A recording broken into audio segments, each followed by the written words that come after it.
Good evening, for Enterprise fans, and welcome to another exciting race from the Survivor Hero Island Club. This is episode 13 going on here tonight, and this episode is helpfully titled Karate Man Tries to be a Jumping Spoony Bard. My name is Garen, the club captain and coordinator of this rather fun and nonsensical little club. I'm in the booth here with Joker Mage, Mr. Golbez's production assistant, and also head of the club, I would say, given what's going on here. Also joined by Radio Caller doing the VOD restreaming in the background. And we have, sorry if I get the pronunciation wrong on this one, it's Gretham doing the tracking, I believe. How you doing tonight, Joker? I am all set for this. I heard there was a Dune wacky flag going on, so I've got my still suit. I'm ready to walk without ribbons, so I don't attract the worm. I had dyed my eyes blue. It stung, but I'm ready for this. Yeah, funny thing about that. Okay, so we are in the playoffs of the Survivor Club. So one of the things going on there is I created 7 packages. They're given sort of like a name with like 100,000 pyramid. I give an idea from the text what might be in there, but you don't know for sure. And I made 7 wackies, which are just single word envelopes. The racers chose the blue envelope called Dune, which by the color and the word you might think has something to do with uh, walking in weird ways on a wasteland desert planet. I did actually see the movie, which is why I chose that as a misdirection. Has nothing to do with the spice or the movie or the book. It actually is a reference to the title character of Saga 3, whose name is Dune. Uh, and the reason for that is that game has a mechanic called push B to jump. Similar to what we have as a wacky flag, not really a wacky, but it's a April Fool's joke for Enterprise. A bit of a polarizing flag at times, but it also involves moving in weird and unusual ways, I would say, for our characters. So it doesn't have anything to do with Frank Herbert's Dune.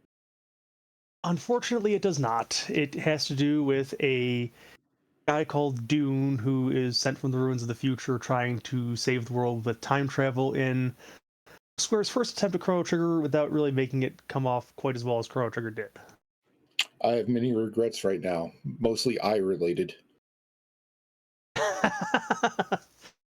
Okay, Well, so all right, but like you said, push B to jump, very interesting, and it's mostly because if you know what you're doing, push speed to jump is pretty powerful. And if you're not really used to it, there's a lot of things you can do wrong with it.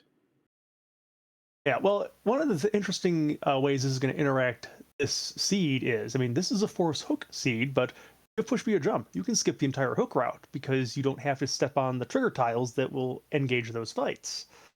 So you can go underground without taking any fights whatsoever if you want. I mean, don't waste time because there are some monster boxes that could have key items on the way down. There could be some required bosses on the way down. Um, so, if we're looking at the objective list we have on the screen here, um, I should mention the quest that was picked by Tall Grant, our first place finisher in the regular season. He had picked the quest package You Spoony Bard. And this is all quests that are kind of involve Edward for the most part. That's why we've got Defeat Antlion. We've got Defeat the Dark Elf in Dragon form. We've got Defeat Leviathan, who beat Eddie and didn't really finish the job. We've got Cure the Fever with the Sand Ruby. We've got Break the Dark Elf spell with the Twin Harp. And then we got our typical ones: Do the Forge, Destroy the Super Cannon, which is one of the 2 randoms that rolled. And then we have one other one that came in there, which is Trade Away the Pink Tail. Okay, yeah, Uh, I was a little confused because I couldn't remember when Eddie was involved with breaking the super cannon. well, I mean, if you want to think about him singing off key and just sort of destroying the cannon because the music is involved in that, it could kind of work. There The Pink Tail. is, I'm sorry, I'm just going to, there is on the YouTubes a interesting cover of Toto's Africa where they managed to remix it so it's one key out of tune and one step out of timing, and it has been described as the drunk uncle trying to sing Africa at a wedding. So that kind Okay, of well, thing to break the super canon. when we do Free Enterprise After Dark on the karaoke channel one of these days coming up, we might be able to hear that, but I think we'll spare the racers tonight with that one. We probably are going to hear some music, though, because, again, with Breaking the Dark Elf's spell being an objective, we're probably going to hear some music. But not Toto's Africa. No, we're not going to hear that. I don't think that's in the song pool. No, not yet, anyways, but there's always hope for the future. Let's see. So last things before we get going, the flags are pretty much what we've had going forward. I mean, we only have 5 characters left in the seed. We've got Yang, who's the hero this time. We also got Edge, we've got Kane, we've got Palom, and we've got Fu, who is our only healer. So even though there are certain feelings about Fu, if you want to heal anything, you kind of need him to show up in the seed somewhere, and hopefully not just behind the giant. Other than that, T Wildish, max tier 6, S standard, no apples, no sirens, no EXP is on. The only glitch that's on is the back row, so no life glitching, no self spell glitching, even though Riddy's not here. No warp glitching. Let's see. And yeah, and we've got Zero Mist coming up at the end. So it should be some fun times. Let's see. Anything else, Stroker, if we get going? Uh, just curious, how does Yang do as a hero for the most part? Well, I mean, he's agility isn't going to be the fastest, and he doesn't do a lot of damage at the start, but he's a lot of HP. So maybe get a curse ring on him for agility anchoring, and then hope for the best. Or some of these in the later game that would be feasible, yes. And we're going to see how it goes, because, I mean, Karate Men, I've heard, don't jump very well. So we're going to see how this is going to go. I mean, unless you have him at the back attack on Mount Ordeals, then he jumps pretty well. All the way across the world. For jumping all the way around the world, he doesn't do a whole lot of damage for doing it. Anyways, I think we're all set to get going, Rydia. So if you want to give us a couple seconds there to start the seeds rolling, we'll get going on this review. And we'll try to find some eye drops for you there, Joker.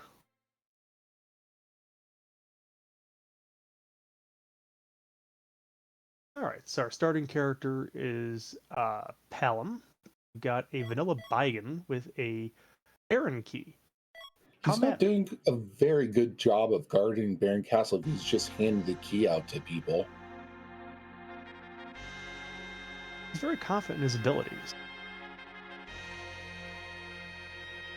Yeah, I guess it could be seen as like, I can take you, so here, come on and challenge me now. Yes, I think with this starting party, we're not going to do that because Yang's not going to be too useful and Palom doesn't have the spells.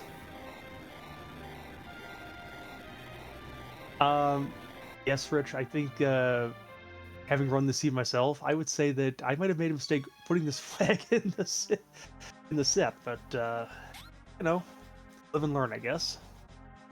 Matic is showing us the early trick of running into Baron to loot it out a little bit. Gets a cure 3 for the effort. And avoiding going too far to accidentally trigger that Biden fight too. Yes, although I think that's triggered from the left side. We get a full moon for Edge, that's nice. Get a cabin. Let's see, we're gonna go down to the basement, it looks like. Yeah, this is actually one of the push B to jump tricks that I wasn't aware of, is that you could actually sort of just loot out the right side of Baron Castle using it. Yep. I think it also works to get around to the left side too. If I don't think there's anything over there though. You could go down to the sewers, I guess, if you wanted to go that route. BG Rich has done the leap to get over into the hook route because you can do that without the hook.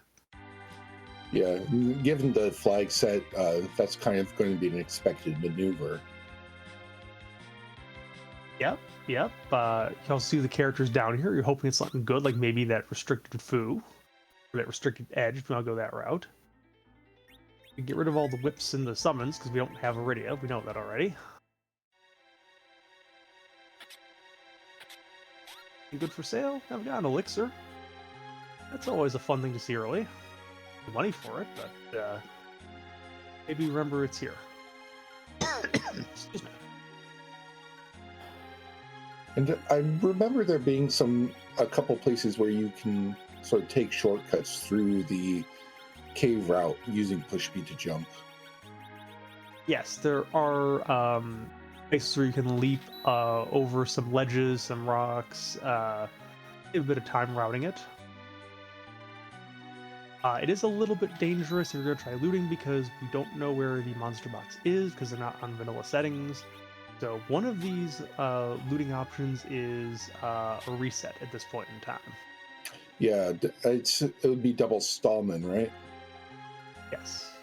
And that's And this not is really a lot of fun at the beginning. no. There's the jump to get over and around the first shortcut there. And we see that it is an edge. So more vanilla. Yeah, and that's some really great early power to start with.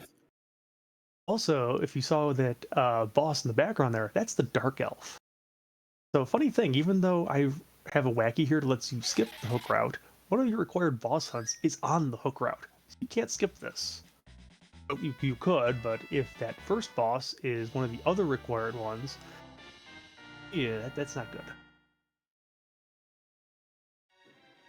And BG's Rich has also gotten that edge, so they'll at least have parity there. And Maddox continuing to loot out Upper Babel. Yep. And we did see, I know on BG Rich's side, I think on Mag's side too, we see a ninja sword. So, I mean, we got some good early power for this, and there's a full moon that we found too, at least on one of the runner's sides, to back row the edge. That's helpful. Can you jump over that wall there to sort of skip some parts of the of this section? Yes, that could have been done there. On the fourth floor, you could have gone to the left and then just skipped around. Matic is, straight underground though, and just ignore completely the bosses here. Because again, we don't have the power. We just want to get underground. Yeah, that kind of makes sense to just open up all the areas, do all the stuff you can do, and then come back when you have the power for it. There's a lot of other interesting skips in this particular section. Like you could. Sorry, go ahead. First off, vanilla Luge hiding out at the tower there, but yeah, I mean, you can do a lot of skips around here to get places faster, and for 5 minutes in, we have the Falcon launched. Yeah, so we already have underground access. And there's a few characters that you can probably find down here too, if you're willing to go through the steps to get them. You can also if you find the pan, you can just instantly do Sheila's setup. Also, obviously, go here to loot out some more and check the shops here. Or if you're Matic, you're going to validate the seed for us, probably, right?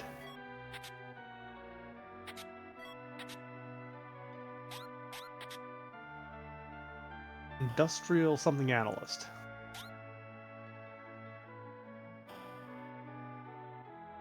And the other advantage for doing this early sort of hook route, sort of getting underground is, well, I mean, it's not really sort of, they are, but the advantage for it is like there are some gated shops down here, right?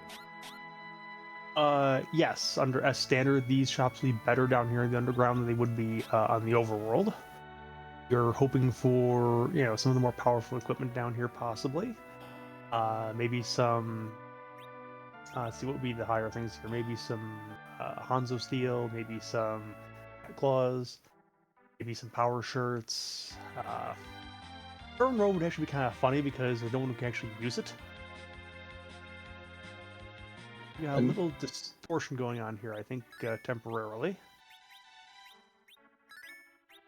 Yeah, and it looks like BG Rich was going to try and actually take those fights, but Mylon and friends were very unfriendly, actually. Yeah, at base level, not going to work out too well. Maticus found the warrior's chest very early on in the Baymarch cave, so can loot out the rest of it now without any fear at all. There's anything good down here. Stardust Rod for Palom, that's nice. And in spite of having push Bs who jumped, they both did actually, fall into that pitfall, even though they could have possibly jumped over it and not really accomplished anything from that, but they could have. True, although if you jump over that pile, it doesn't tend to do very much for you because that door at the back actually doesn't really go anywhere. It can possibly mess you up. Oh, Rune Ring. Okay, that's nice for Palom as well. An hourglass that can get us out of one of those monster boxes. Was that the pass? That is the pass. Is this the first time the pass has been on for the? Is this for this clubhouse? Because it's been off for most of it. Yes, actually. One of the last things that was changed for the playoffs was someone finally did the devil's bargain, if you will. The pass was turned on, and return the Edward bed check was turned off. So now there is a demist hunt on, as well as everything else going on. So including that demist, there's 4 bosses we're trying to find. We do know where one of them is, because that dark elf is at the Rubicon spot. Yes. We've got kamikazes for sale here in the Feymarch, not bad. It can help for that future Dark Elf fight coming up, or in Cave Magnus.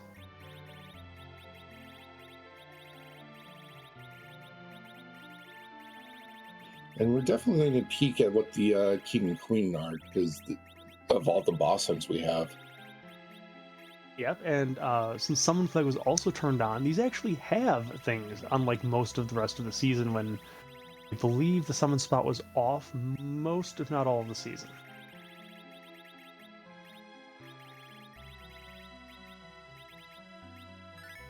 Some with a better memory of the club history can probably let me know about that. I've just been through, in real life, a year end, so I don't remember much of anything at this point in my short term. Ew. That's a Sparkle in the queen spot, and it's a Val in the king spot. Yeah, and they both decided to peek and both saw that it was the Canadian Note Noodle. I don't think either of those are going to be really fun fights.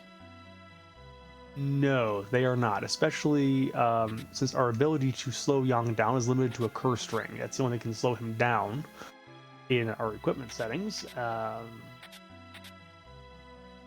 And yeah, especially with Val, it's like you only got 4 characters to begin with. That makes that weak roulette even harder to deal with. But as long as there's no required key items behind those fights, they can skip them.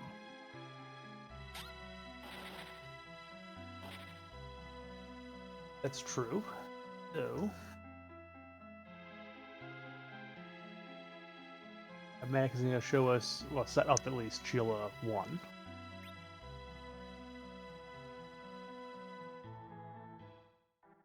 Is the trap flag on for K-Trap? It is. Okay, so all those trap chests could still have value still. Yes, they could.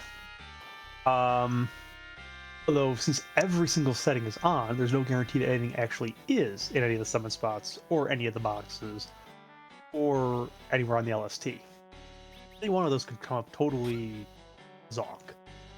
Just because there's so many places we could check now. Attic is doing some looting in the Dwarf Castle, as Beedrich is following the footsteps to take care of the setup for the Sheila 1. We found hourglasses for sale here in the Dwarf Castle. That's probably important considering we're going to be taking, I would think, a whole lot of boxes in this flag set. Because there are 4 on the overworld, there's 2 in the hook route, and there are 7 in the Sylph Cave, 1 in the Game Arch, 4 in the tower, and 1 in the hairdryer chest, 1 in the giant, and there are 9 in the LST. That's a lot of monsters that could potentially be on the menu here. And out of curiosity, do you know what our runners' experience with push B to jump is? Like, have they done it a lot before, or just a little bit before? The answers that I got back were that some people were okay with it. Some people were definitely not fond of this particular flag. I'll have more to say about that after we get to the end of the seed, I think, which is some retrospective once for Dawn.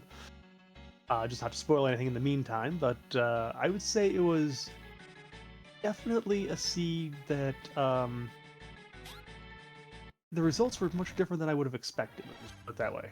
Oh, and we see that we got a traitor being held hostage on Mount Hobbs by a bunch of sisters. Now we have, the official jumper. Although, I believe with push B to jump, all of your party members can, in fact, jump if you just use the B button on their active turn, right? Yep, if you push B, they will jump. It's a mechanic that's usually forgotten about, if I want to put it that way, but for instance, that Veil there, it's sitting over in the Fey March, anyone can jump to get her out of her stamina. It's a little nicer to see, give that option, at least not having to have Kane around, but you got Kane, you'll take him. Yeah, Matt made fairly quick work of the sisters there. Yeah, BG Rich is going to check, it looks like Sheila 1, see if there's any value here.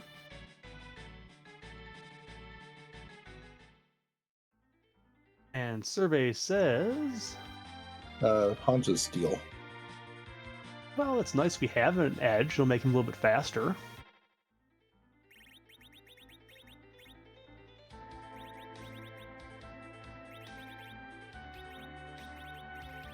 Additionally, since we are using a sea hero, Yang is always going to be the anchor, so you can sort of put whoever you want in the middle now. Yes. Hopefully someone will gain from the accuracy bonus of sitting in the middle. Alright, Beedrick is going to show us who is attacking Fabul today. The Vanilla Gauntlet, or is it something new and exciting? It's Cecil. He's upset at being left out, so he's getting revenge. Well, Cecil is on the wrong side of this. He should be on the party side here, not on this side. This isn't going to be too bad, though. Everyone will survive except for Palom, and Palom, Beedrick will get back up. So, yeah, easy peasy. Yeah, definitely much easier to... This is one of those bosses that is a very different fight if the no free boss flag is on, but luckily free bosses are on for this particular set. Yes, and also, thankfully for the runners, it's in a place where it does not hit very hard. Let's see what this Dark Knight left behind in his attack, because that's kind of how this is working, I guess. The DKC dropped an Ether 2. I think if you talk... Oh, sorry. Go on. I say he's a bit jealous of not having MP, apparently. And I was just going to say, I think if you talk to the attendant who's in the King's room, she'll mention that Dark Knights constantly leave stuff in Fabul. So that was a lore-appropriate Fabul defense. Indeed. Matic chose to take out the DKC, so guess must have thought that was going to be a little faster. It's about the same amount of time, though, so down we go. We'll get an Ether 2 for the trouble.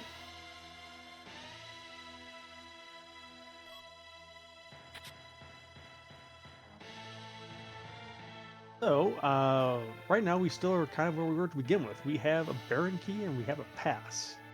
Z, which it's a little bit early for Z at this point.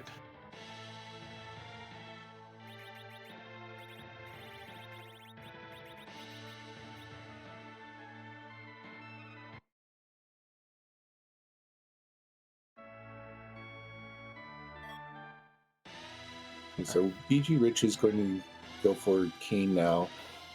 And I guess my question is, what if you were in the runner's situation right now, where would you go next?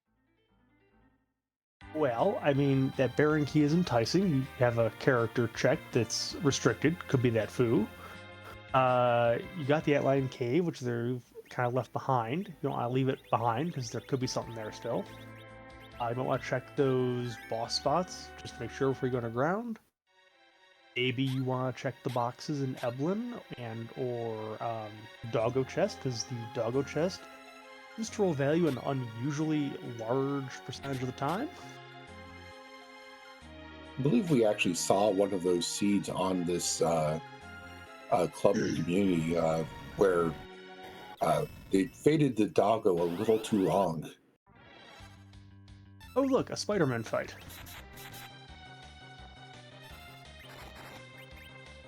Yeah, at this spot, the karate was not going to last too long. Didn't even get to do anything. Well, there's a rat tail, so you probably don't want to fade this because that could be something. Can't turn it in yet though, because unlike the hook route, the Adamant Cave requires the hook to get there, because the hovercraft is needed to get there. It can't jump over the water the way the map is set up to get there. We'll put that red tail in our pocket, and hope it doesn't stink too badly as we go do something else to try and turn that in.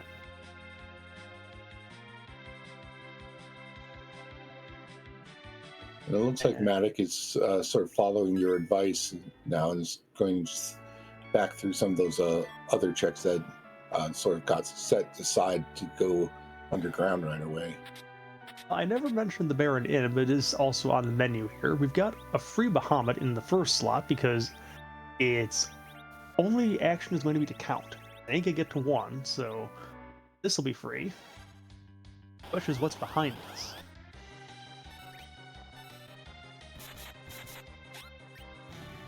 And down goes Bahamut. Idrich has the true Spider-Man up there because Yang was the character in the front. We've got Dark Imps on Maddox's side. Okay, we have hourglasses. I mean, is that even necessary? Like, they're not a particularly strong enemy, even at this spot, right? Actually, they take on, I think, the stats of whatever's here, so they actually do punch pretty hard. Okay. And this is a party that, except for, I mean, Yang's in the front row, doesn't have a whole lot of armor. Edge is got a bit of beef, but Kane and Palom really kind of don't. All right, yeah, that's fair then. Because I don't know if we found a place to buy hourglasses, or if we just have that one hourglass from Fey March. No, we did find them for sale in the Dwarf Castle. Okay. So Matic has a stack of, I think, like 8 of them. All right, then I guess go wild with it. Yep, it's a nice little bonus for going underground early. That's also a bonus. That's required.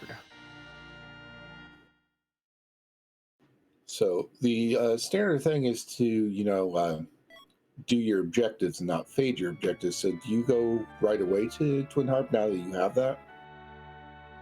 I would say yes, because you have 3 physical members of the party. You've got Kane, you've got Edge with a good weapon, you've got Yang who can do something.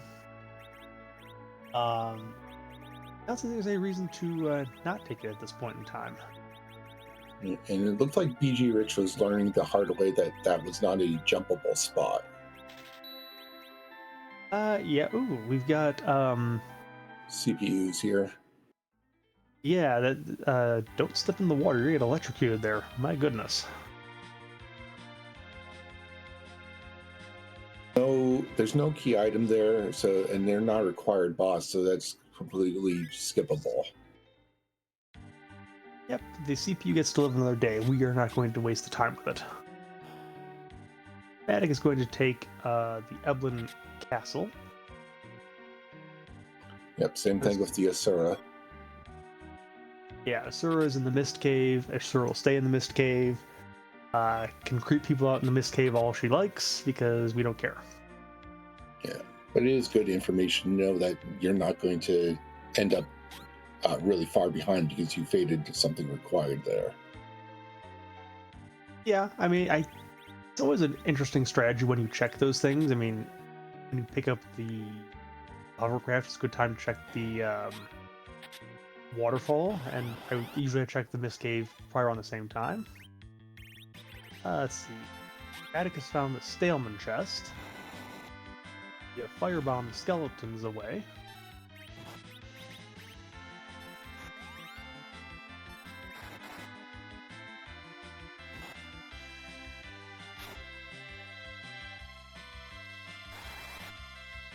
It was a little punchy, but Staleman weak to ice, so Palom takes it out. Burns virus, this is helpful. It's a crystal sword. Womp womp.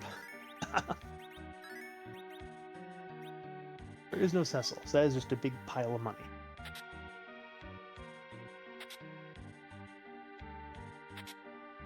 Got some elixirs going on here. Life staff. Again, for white mage we don't have, other than Fu maybe. It is money. I did not turn off the money selling flags. This is not S0. So at the very least, they can get some extra hourglasses. Yes.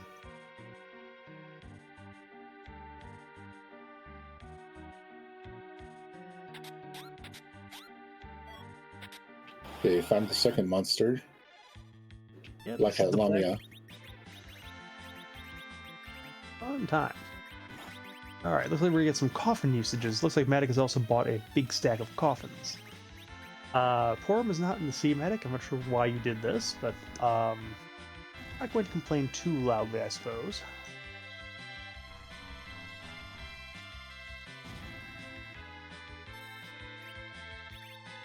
Alright, 3 coffins, fight's over.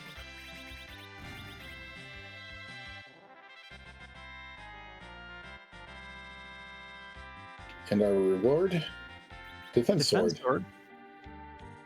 That's nicer because Kane can use that. It's his either best or second best weapon, depending on what part of the game this is. Early on, it's pretty good. And there's our third and final chest, the Mad Ogres.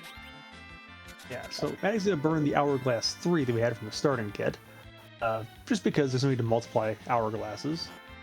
Kane's got a Rune Axe that's going to tear these Mad Ogres to pieces. Rich is going to be the first one down into the Cave Magnus, though, to take on the boss down here. I think at least one objective out of it, breaking the Dark Elf spell. Maybe you'll get lucky and there'll be either a key item or a boss in the hunting down here, too. So speaking of the Dark Elf, about what time would you expect them to go back to Hokrat to try and get that Dark Elf down?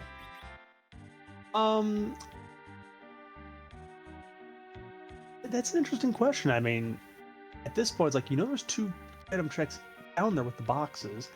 I wouldn't put it off too long, but, this is, it's one of those things. You could also decide to go underground and aid that until you get all of your objectives and you're just left with that Dark Elf as your 6th. I don't know if I would do it that way, but you could. I guess it would depend on if you're able to find all the stuff you need elsewhere then. Yeah, or, maybe wait for more power, maybe wait for the warp spell on, Palom, maybe wait for the Fu. I'm not sure. But meanwhile, looks like we're going to have some dueling Spoony Bees coming up with some DJ skills, so we're going to be quiet and listen to some nice harp music.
All right, so one fight down, the other one is going to begin.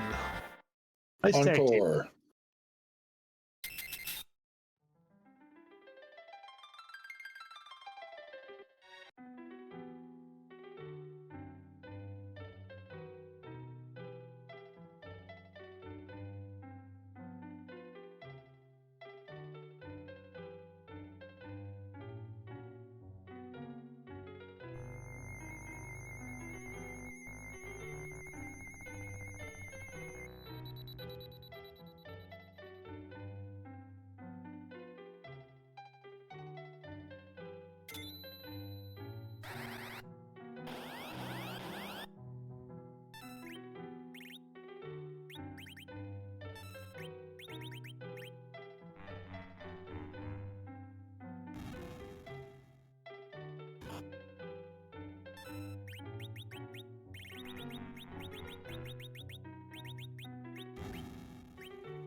Okay, Bootomatic for ending the fight way too fast for that second version of the Harp tune. Yeah, so I guess you'd almost call this a hard required twin harp because not only was to break the spell item here, but there is a hook here, which is required to turn that pink tail. I mean, there's certain people are going to be upset with that, but a lot of other people are going to love that it's required music. Well, I think the people who don't like the this check are probably not going to be tuning into an episode that kind of has the whole Spoony Bard thing in its title.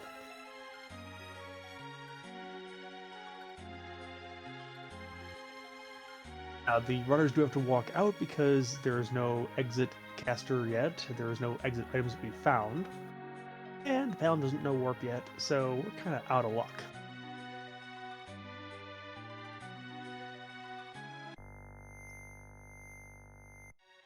And triggering the magnetism on the way out. That is one of the other uses of push me to jump is you can just skip the magnetism cutscene. Yeah, it saves a nice couple seconds, and also means that, you know,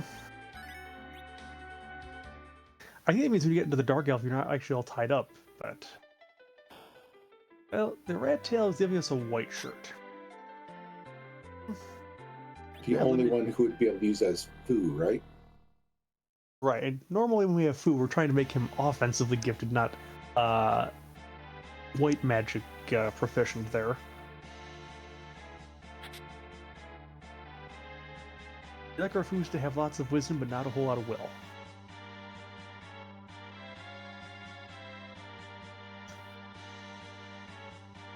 Matic is going to check the doggo out.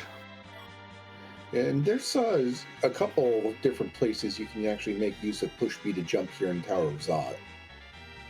Yes, one of which being you can actually fight the second boss of Zod and get the key item from here without requiring the Earth Crystal. Because you can jump over the... Yeah, what am I trying to say? You can jump over the trigger spot to do that. You can also use the jump to just go and grab all the chests without having to do the like jump in between all the different rooms, like go back and forth between the stairways and stuff. Like you can just jump there, and triggering the first fight actually. Yep, which happens to be a Lunar Sparkle. And it's D-Lunars. Not the nicest thing to see here.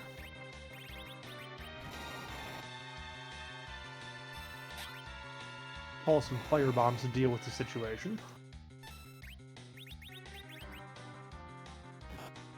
And we have Quake.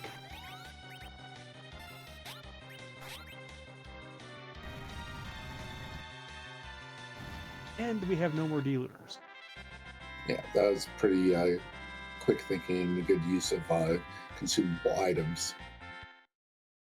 And I don't think Matic has found the monster box yet, so still probably some hunting around for that.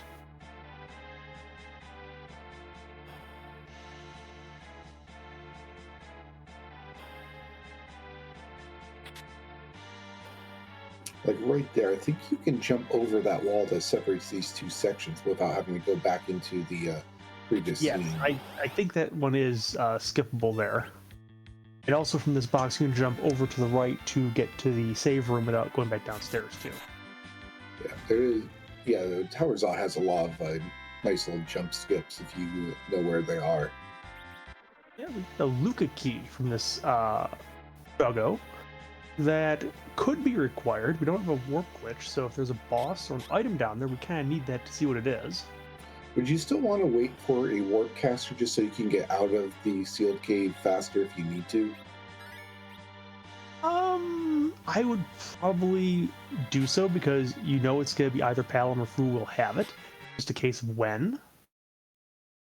And we've got a blue robe sitting over there. That could be either a water hag or a gauntlet in the dwarf castle. Oh, look. We have a vanilla trader tying up Fu. I guess this is taking the place of Rosa today in the script. Well, then, like Magic Caster, as you said, so makes sense. Yep, we're definitely going to keep the Fu. We're saying goodbye to the kid.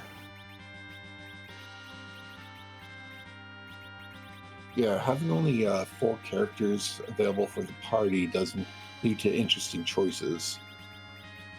Well, since it's only 5 characters in the seed, your question when you start off is basically like, okay, your hero you have to keep. It's which 3 of the other 4 you're going to keep and who's going to be your drop. I mean, most times, if I'm running the seed and Yang is not the hero, goodbye Yang, I don't want you. When Yang is required, though, it's like, well, Fu is already ready-made, Alum is not. But on the other hand, if I don't see Edge for a long time, that's like, I don't have a problem taking the 2 mages either.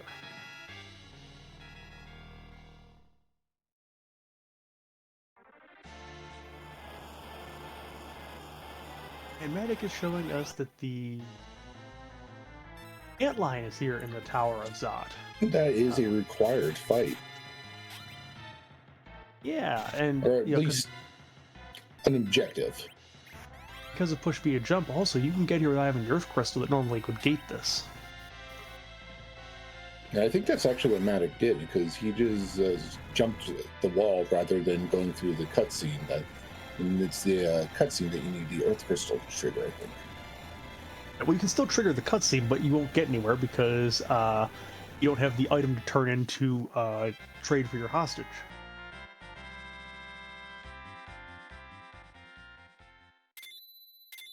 We've got an antlion down.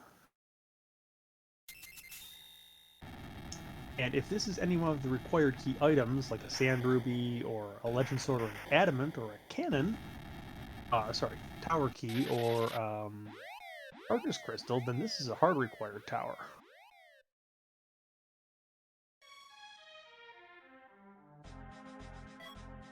It's an assassin dagger. Well, still an objective, and still, you got a key item along the way, the Luca key. Yeah, and it's nice not having to, have to fight the antlion on the moon. It was trying, but apparently it couldn't get any, it couldn't break free of gravity further than the Tower of Zot. But it's the best it could do on the Earth. Attic has seen the computer that is in the water.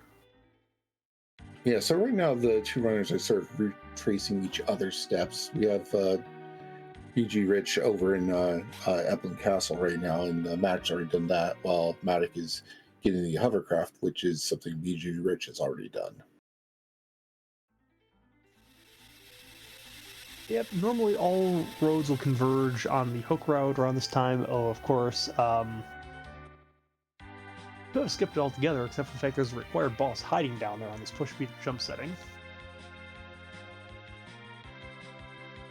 first, we're going to see what this rat tail is holding for us. It's not going to hold the class upgrade because wrong game. I believe it was the white shirt, wasn't it? Oh yeah, that's right. We've already seen this. Yeah, so because BG Rich already got the white shirt. Remember what I said about short-term memory and year-end? Well, in the end, it just wasn't one of the key things that we needed. Well, you know, if you're going to a barbecue, you kind of almost have to have white shirts that you can then put in the laundry. And Max going back down. I guess this would be the Dark Elf fight then, wouldn't it? Or is he just checking the chests? I think he's gonna do both because, yeah, if you're gonna come down here, you might as well hit all three at once.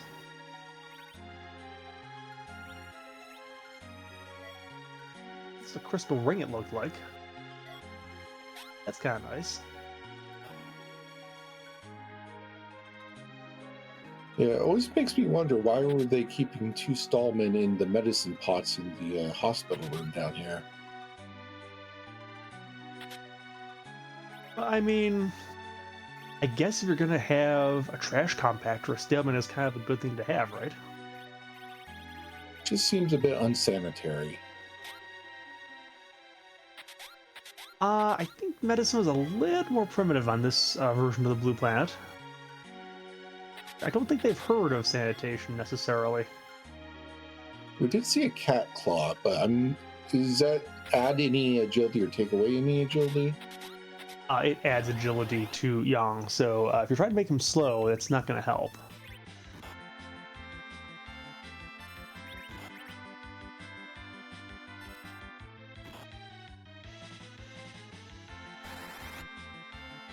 So we did find the stallman, and that Foo's powered Quake is, just takes care of it. Well, that's an adamant, so that's semi-required for it to be one of our objectives here.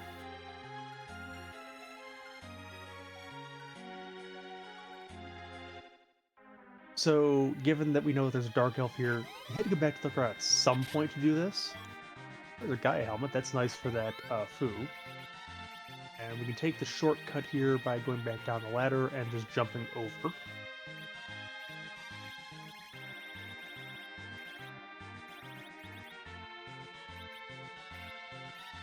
Yeah, I really do think that push B to jump does reward people who have experience with it, because the more of the shortcuts and tricks you're going to be spending less time like experimenting to find those stuff, and you're going to be spending more time just bypassing things you don't want to deal with. This is true. If you bypass too many of those things, you might not have necessarily the levels to get on certain fights at certain times, because this flag setting makes it a little bit harder to get experience. You have no life glitches, can't slingshot because there's never a full party, you can't use sirens, there's no experience from random encounters, so it's a little bit difficult to catch up if you decide to skip too much.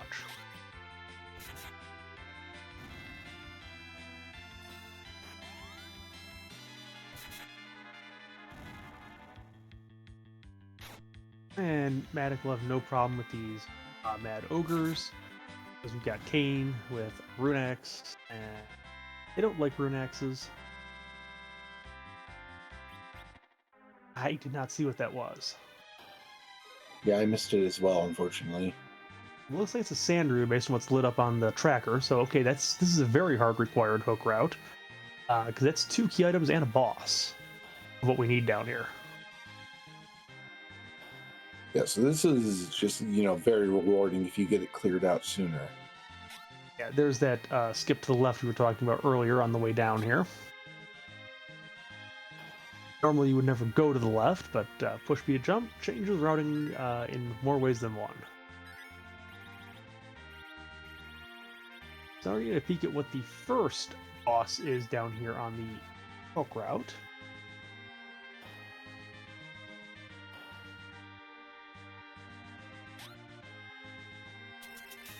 And BG Ridge jumped over the Beigen trigger. Yep, because you don't need Baigan for any reason. He's not on the boss hunt list. We've got another Lunar Sparkle sitting here on the back. The true king of Baron, as it turns out today, is a dragon. Yeah, I wanted that.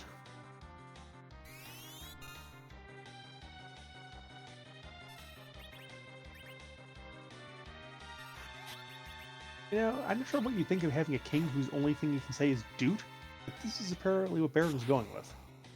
Yeah, when he ascended the throne, they had to change the anthem to just be a bunch of dukes. You want to sing the anthem? Doot, doot, doot, doot. I'm not. I'm actually terrible at singing, and I'm pretty sure I pronounced some of those wrong. It, Let's see. Let me give it a try. Do do do do do do do do. yeah, that sounds better than mine. Wrong game, but you know, best I can do on short notice.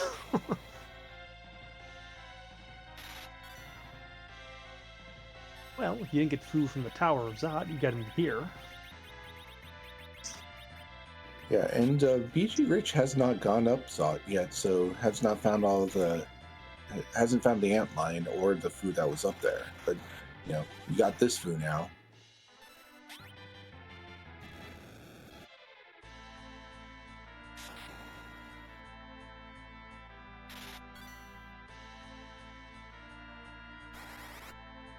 Now, if you're BG Rich, would you route in the basement check at this point? You might at least peek it, just to know what I'm dealing with if I want to come back, or if it's free. Or if Still it's, do have- you know, Leviathan? Yeah, and we also have like 2 or 3 free bosses left in the pool. We've got King and Queen of Eblin. We've got the Kaipo guards. We've got the Water Hag, possibly still. And it looks like BG Rich will give us a peek at this. Don't actually have to open the door here. Could just jump over to the right, but we'll see.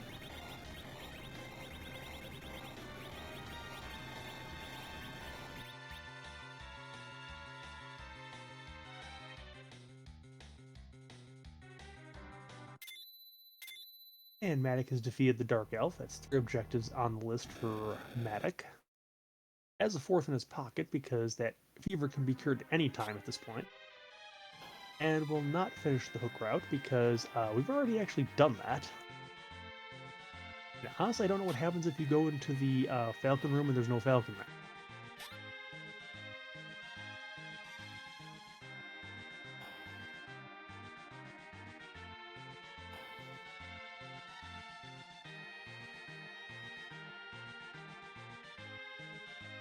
Oh, we see it is a leg in the basement of Baron. And the leg is very, very punishing with that glare in this particular spot. Yeah, so this is come back only if you need to, I would say. Yeah, unfortunately, also with the agility situation here, this Ruby is going very, very fast.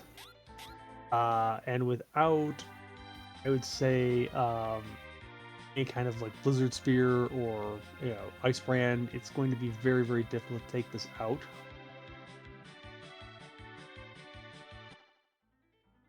And I think now it's like even Life Roulette's going to be difficult because, again, you only got 2 characters up. This Ruby is very fast. Yeah, this is probably going to be a reset in just a minute. Matic has found the Ether and Starveil vendor here in Kaipo.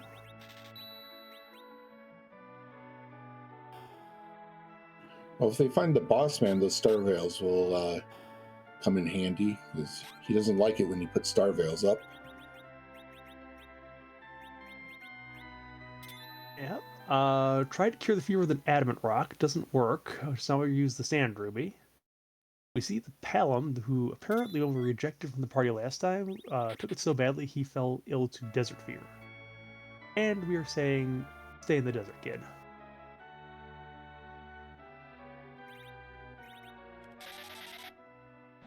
And each rich takes a wipe to the ruby in the basement.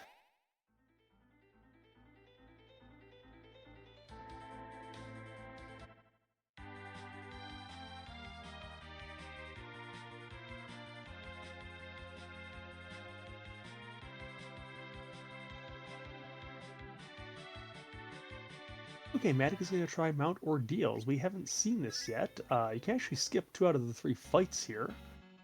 Mount Ordeals is a little spicy on the Survivor flag settings because there is no progression reason to come here for characters. We have no Tella, we have no Cecil, so one of the big draws of coming here isn't there. We do have boss hunts, which draw us to the mountain. Otherwise, this is, a fairly long check for what turns out to be only one Cadam check, and again, you have to actually trigger the boss spot to see if there's any bosses here. Or if you push B jump, you just jump over them. That's a sparkle. You don't need that. Ag doesn't even care what that sparkle is. He's like, nope, we are not seeing that. And we've got dolls in the back attack spot. We don't care about those either. Yeah, and you just go ahead, use the jump to skip both of those and go and see what the final fight is. Solo Yang here, though. How do you think Yang? Do they have enough levels that this is going to just be very simple, or is this have some potential to present difficulties? If it's Golbez, it might be a problem, but anything other than Hank Golbez, this should probably be fine. It's a crystal ring. And it looked like that was an Odin. So, ooh. Matic accidentally hits the new game button, so we'll reset and go back to the save at the bottom of the mountain. Yeah, so Ordeals is a complete bust. All the time. Amazing how often Ordeals lands with something. Okay, Dwarf Castle seems reasonable at this point. Yep. Now, we do know from what we saw in the hook route, this... No, is it the hook route? No, it's Tower of Zod. Yeah. This could be a gauntlet in the back here. Oh, the first fight is totally free. It's the King and Queen of Eblin.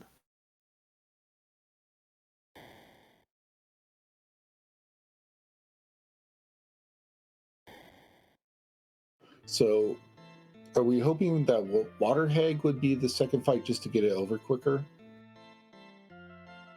I'm sure the racers are hoping that it's Water Hag and not the Gauntlet, because that makes this dwarf check even longer for what turns out to be one check and no required boss fights. That's the case.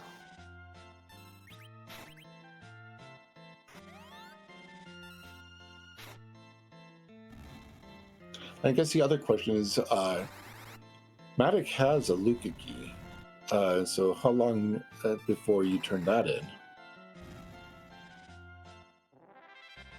Yeah, I mean, or the question is, do you go to the tower first? Because the tower not only has the top of tower boss that you saw, but it has 4 checks with the boxes.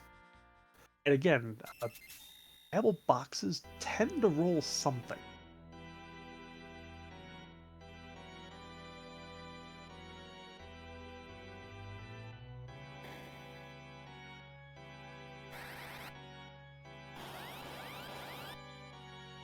And it is Water Hag, so just gotta hit it 3 times and we're out. Indeed. I must have seen the back attack spot wrong. This looks like it's a mom bomb instead, which BG Rich seems to also be taking. Again, just from these playthroughs, I get the feeling that Matic is a bit more familiar with push B to jump than BG Rich is. Because there's a lot, Matic's doing a lot of the sort of what I expect to see with push B to jump from just either having done it myself or seeing other players do it. Well, there are a few things where BG Rich seems to be experimenting or is not aware that you could just skip that. Yeah. Push B to jump is definitely one of the flags that takes a bit of practice to do, and especially if you don't like the flag, you're not going to practice very often, and we don't usually see it in tournaments. We don't usually see it in most of the clubs, so it's a bit of a rare flag to see. Also, spoiler, it's the only race in the playoffs you'll see this flag on. And yeah, as Teacher just pointed out, who's not max leveled yet, so this does get us 3 spells on who to take the fight. I don't remember when Nuke exactly came onto Fu on this particular seed, but if you don't have Nuke yet, it's kind of helpful. And it looks like that Dwarf Castle was a bust in terms of items. I don't see new items lit up on the tracker. I guess this is the only time we see it. Yes. Although, again, what else did I pick for you, Nirokod? And what will you guys pick for yourselves? So I think Maddox going for the Warriors chest now. Yeah. Yes, this is the warrior chest.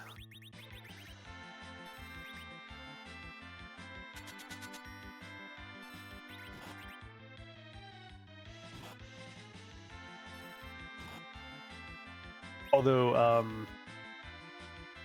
this isn't too much of a spoiler, sorry, put it in the club channel, but the next wacky is already in the club description for the race that's currently live this week. Also happens to be related to Saga 3, just by dint of the racers picked the other envelope that I put in there from that game. There's an Avenger sword in that Warrior's chest.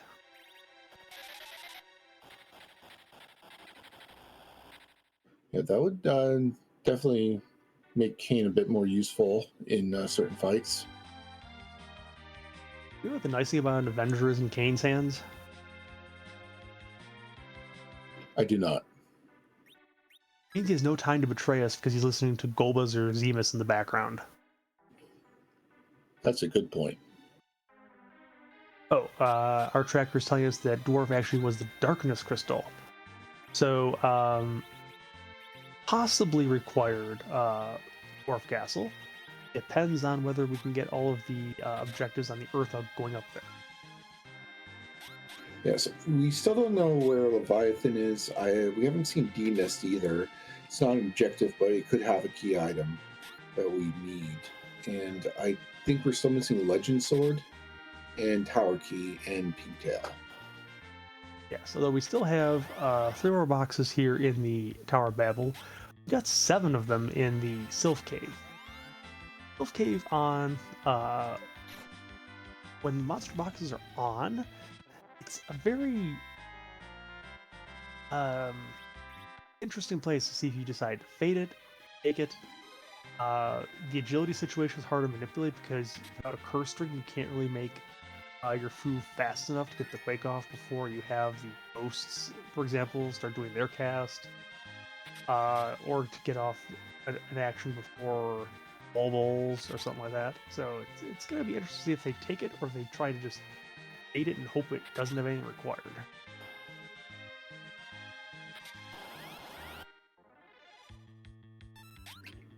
And we would probably expect him to go to the top of Lower Babel to fight the Luge that we saw earlier, right? I would expect so. Of course, my expectations don't necessarily have anything to do with what the runners are going to do. There's one thing that runners like to do, it's proving commentators wrong.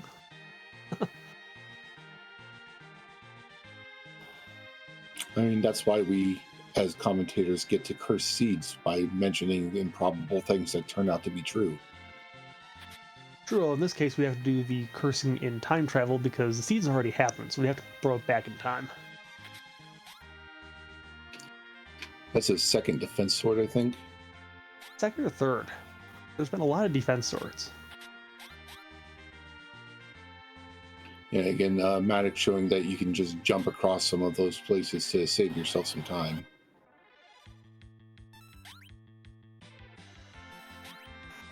Also, we have a jumping edge.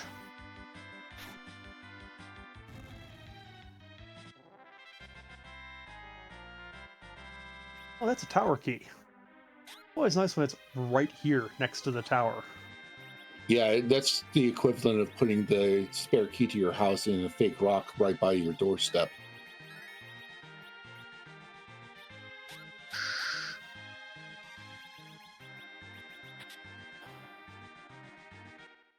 Well, that's a place for a demist. Yeah, so this could have even more value, potentially, if there's like the pink tail or legend sword behind this.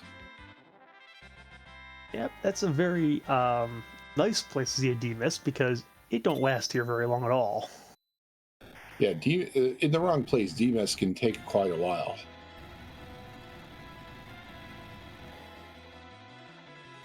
Giant 1.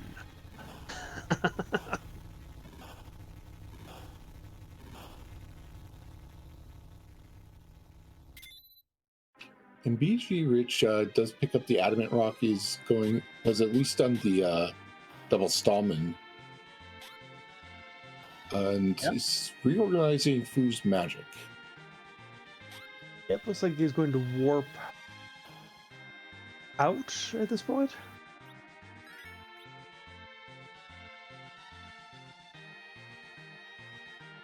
Now, actually, you could exit at this point because exit is available in the... Oh, going shopping first?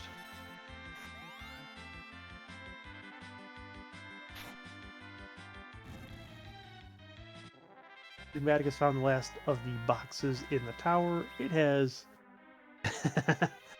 a very useless Blarg orb.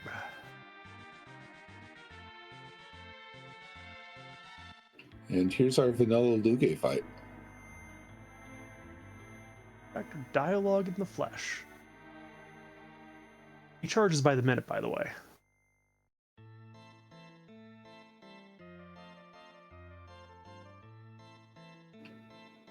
I heard he double bills some of the lines on the bill, whatever that's called.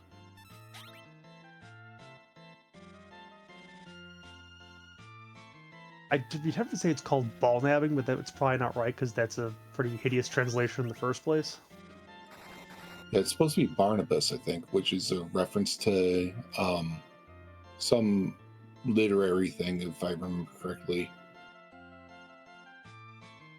Lunar loves literary references.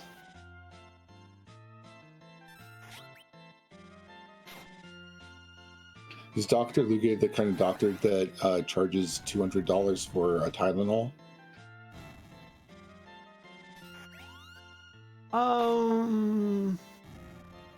I'm sure he'd like to, but he probably wouldn't even want to give you Tylenol. Probably more one of those doctors who would actually ask you to take hydrochloric acid or something like that.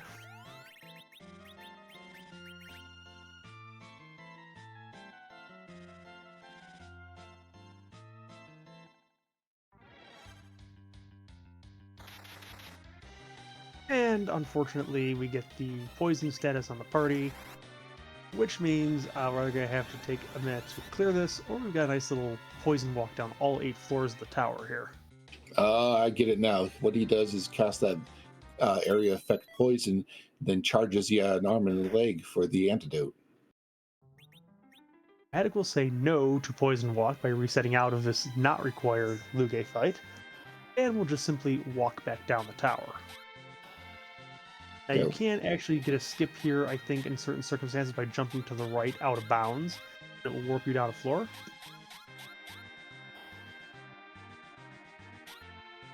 Matic might possibly not know that, or might be messed up by just the fact he went too high. I don't remember exactly, because I don't tend to jump around too much in this level, but I'll show you some of the shortcuts on the way down.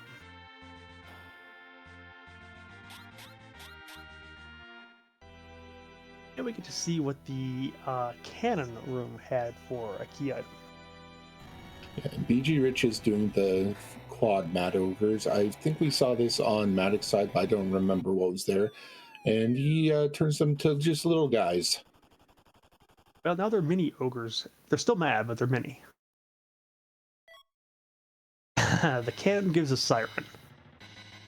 If you want to take a fight that is useless for anything other than stealing an item off the monsters, you got that.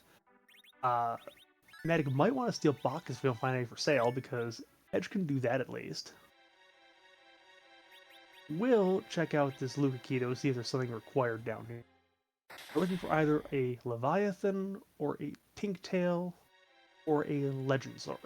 I think there are a couple jump skips here too. Like if you go, yeah, we're about to see it. There we go. There's one jump skip there. That's a pretty significant one too, because you have to go like all the way down, then all the way up, I think, otherwise. Yeah, I believe that's the only real one on this particular level.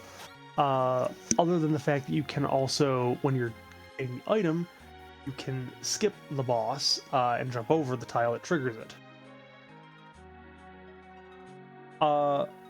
Using push via jump during battle just does Kane's jump with the same kind of, I think, statistical calculation based on what you're wearing as equipment.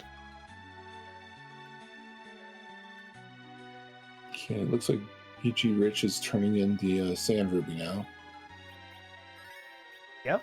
So that will be objective number 2 on BG Rich's side.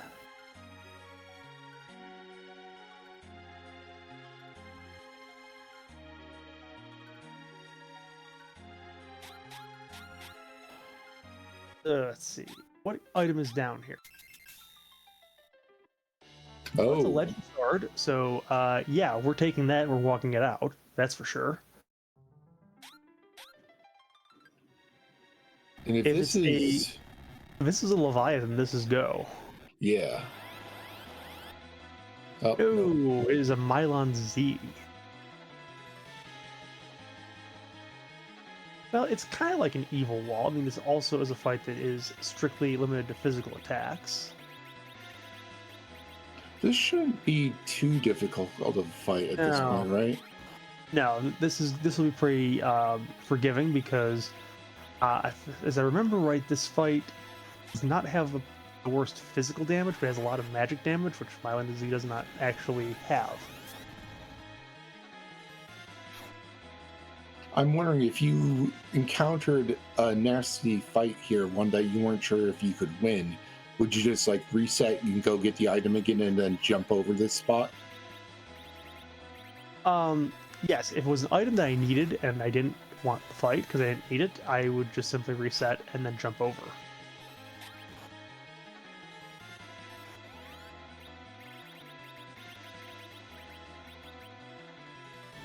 Yeah, and BG Rich also found the Star Veils for sale in Kaipo.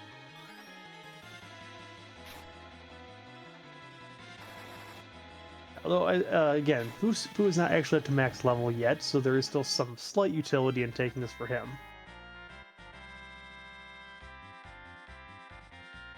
Also, Matic is at 10 key items now, so he's getting the double experience from the kills. And that was actually the last fight that Fu needed for full power.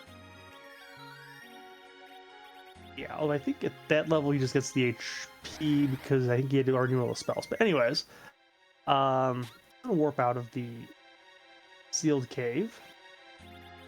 He is not gonna steal the Darkness Crystal because we have told him that if he does, he doesn't get any dessert tonight.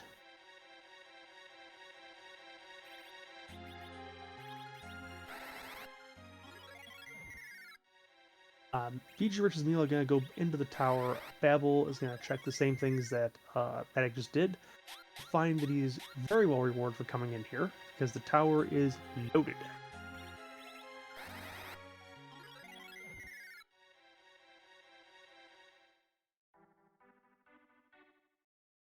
Alright, pretty sure Matic is going to forge now and take that objective and see what the shop is. He's any good here. And at this point, Matic just needs to find Leviathan or Pinktail and is good to go, I'd say. Yeah, now, question here, Joker. Do you just start face-checking bosses and get the checks? I think it depends on what stuff I still have left at this point. There's Sylph Cave chests, right?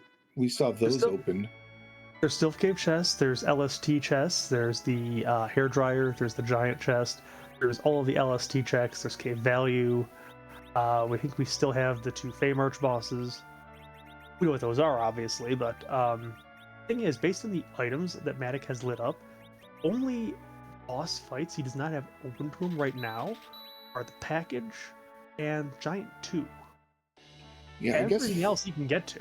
Yeah, I guess face checking makes sense in that case, because if you have to go through the entire fight to see if it's a Pinktail, that's going to just take up a lot of time. Whereas I think face checking, you just say, "Is that Leviathan? No. Okay, bye. Is that Leviathan? No. Okay, bye," and get through it that way.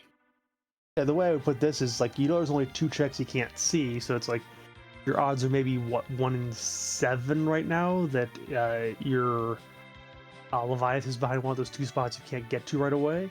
Whereas Pigtail, it's like you've got more than 20 checks that are still on the board here. Because we've got 14 in the Lunar Subterrane. We have got at least 4 summon spots still open. Sheila 2, Sylph Cave. I mean, there are a lot of things we could do here still. Yeah, and if like, there's no point in face checking the chest because you're going to have to take those fights if you want to see if they have the pink tail.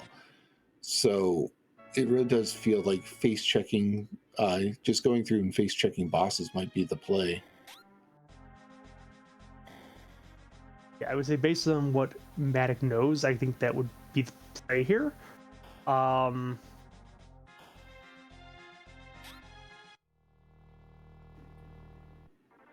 Is going to take the Baron boss fight. We'll see that it is not the boss we're looking for.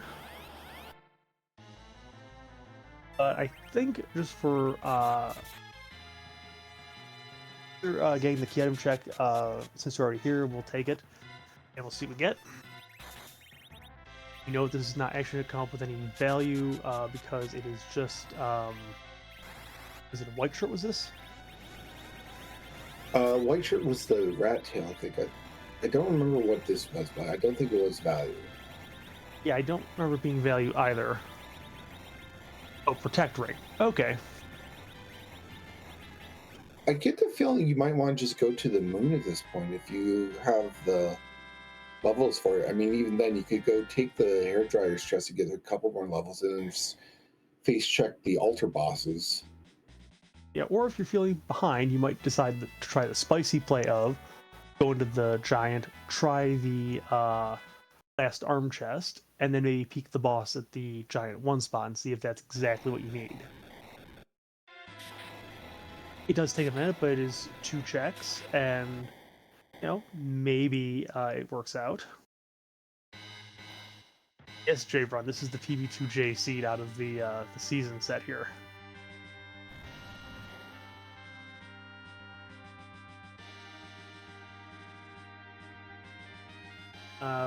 You try to warp on the alert. You can't warp them out of the fight, unfortunately. That jump did not get the job done, so we're going to get some Naga fun.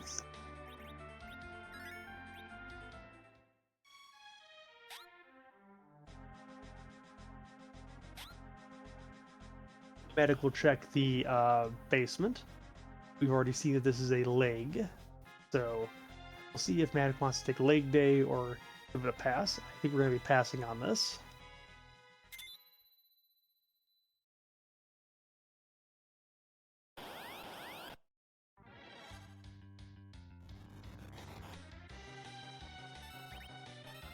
You might be trying to see what's behind the K summon spot.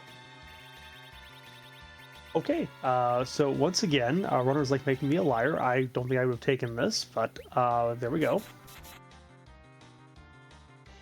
It's the Avenger on the Cane. That's going to be painful because this is not a spot where those Fire 2s are innocuous. Although Cane doesn't get the chance, he's going to go down to a Glare.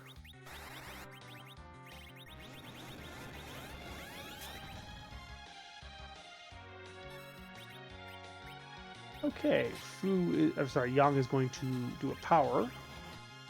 This might have been a place to actually have a Yang do a jump, because that Ice Claw would be a nice weakness, and I think they get more value out of the punch than out of the power, but we'll see.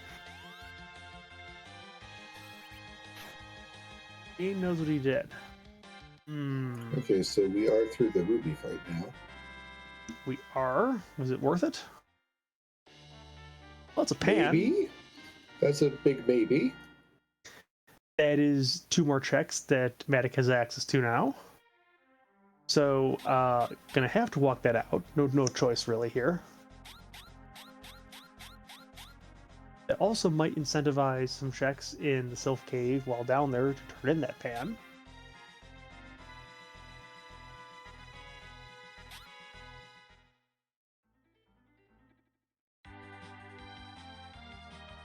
So right now the main thing you want is pink tail. At this point, I don't think there's any value in Earth Crystal anymore. And there could be value in package if you want to go check to see if that package boss is Leviathan. True, but I think you're gonna. If I get the package, it's like I feel really behind even at this point to peek that and hope that's exactly it. Yeah, I do feel like we should be seeing the moon come out shortly. Yeah, I think we've got 8 bosses that besides the package that we haven't seen yet.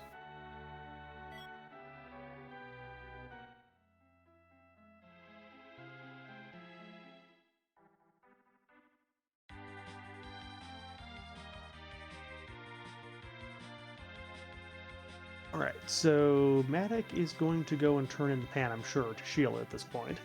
Yeah, if that's rat tail, or even if that's package, there could be something.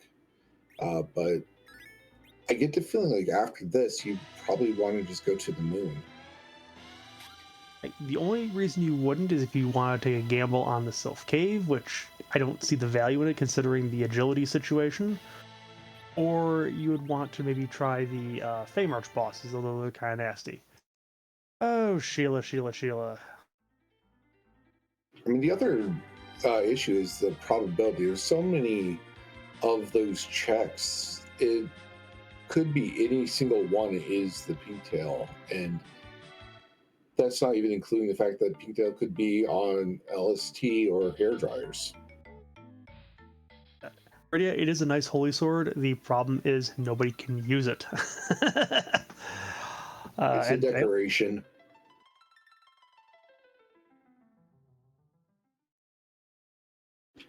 When they're done, they'll put it on the wall in their living room and say, "That's the sword we could have used."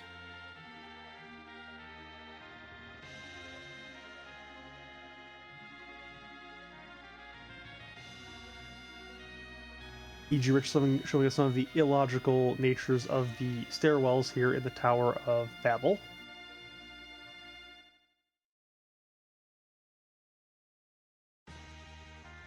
I don't really know if there's too much of an advantage to these particular skips that we're seeing right there, just because if I remember correctly, like you can't reopen the Falcon, and there's I don't know, maybe there is something you could do where you immediately go from hook route bosses into the lower battle bosses.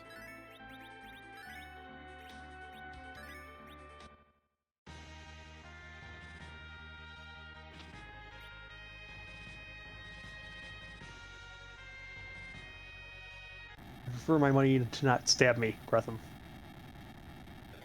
Alright, Matic is going to check out the Giant of Babel, so this is probably a check at the last arm chest. I think we're going to see the first boss peak, at least. Unless the chest is exactly the pink tail, in which case, we don't care anymore at that point. Yeah, so get left arm chest. That shouldn't be too difficult for the party at this point. And then just go see what that first boss is. Is there any boss there apart from Leviathan that you might want to fight? I mean, Baron Guards would be nice because you'll take the experience from it and it's not difficult to get through. I thought we saw Baron Guards on Ordeals, though, didn't we? I think we saw... I'm sorry, not Kaipo Guards. Kaipo Guards, okay, yeah. So if there was something fairly easy, you could go ahead, do that real quick, get the experience, and then that makes the second boss beatable. Yes. Last arm is defeated.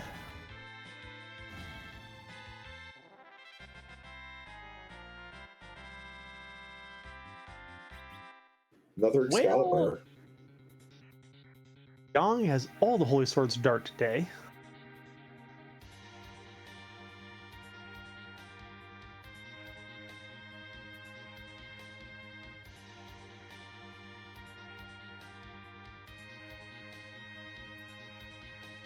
Yes, Matic will give us a peek, at least, of what the first boss is here in the Giant. There's quite a few bosses at the spot that you just don't want to bother with. This is true. We haven't seen elements yet. You did it. You curse it. Vanilla also. Yeah, more vanilla. We don't have anyone here counting, I don't think, but Dathis will be pleased. Um, Oh, I did not realize you could just jump over that. That's actually pretty brilliant. trigger spot. So, actually, yeah, boss lady really is like, oh, the only thing you can't check is the package. Ew. That is gross. Yeah, so absolutely nothing on Giant. Correct. Although it is nice to know that that wyvern is not there to haunt you on the moon. But yeah, I did not realize you could just jump over that element spot. So that is a good thing to know for any future push me to jump seeds. Yeah, especially because that second giant spot is a much less HP and way more experience. So yeah, if you want to jump over that and get that, that would help. And also, if Vanilla Giant is, I think that if you defeat that second boss, then you get the warp tile back out at the front without defeating the first boss, which is also a nice little bonus if that's on. Ooh, the humming waves are selling Bacchus on the moon. Party! Attic agrees, buys 14 casks of it.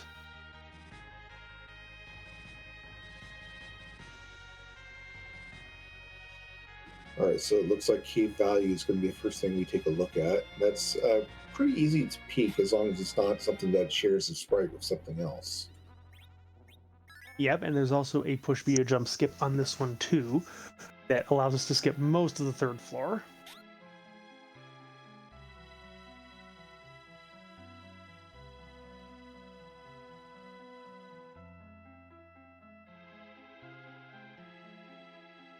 Well, J. Bron, I think I gave him 50 bestiaries to start the seed off, if I remember right.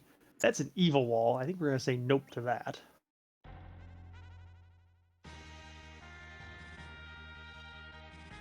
Yeah, so this is basically just going to be face check mode. The only boss, as you mentioned, that we don't know is going to be package boss. And if we're at that point, we might start having to just take other fights to see if we can find Pinktail first. Well, the nice thing about this strategy of just peeking all the bosses is, and didn't get the trigger skip on this one, but if you know the package is the only boss you don't have to get, you can face check all the bosses, and then you can also go and basically figure out that you either the package or the pink tail, whichever one shows up first is your go at that point. Okay, another edge. We already got one, thank you. Yeah, a second edge would be nice, but the flag settings don't permit it. Otherwise, we have a party of all edges and a foo.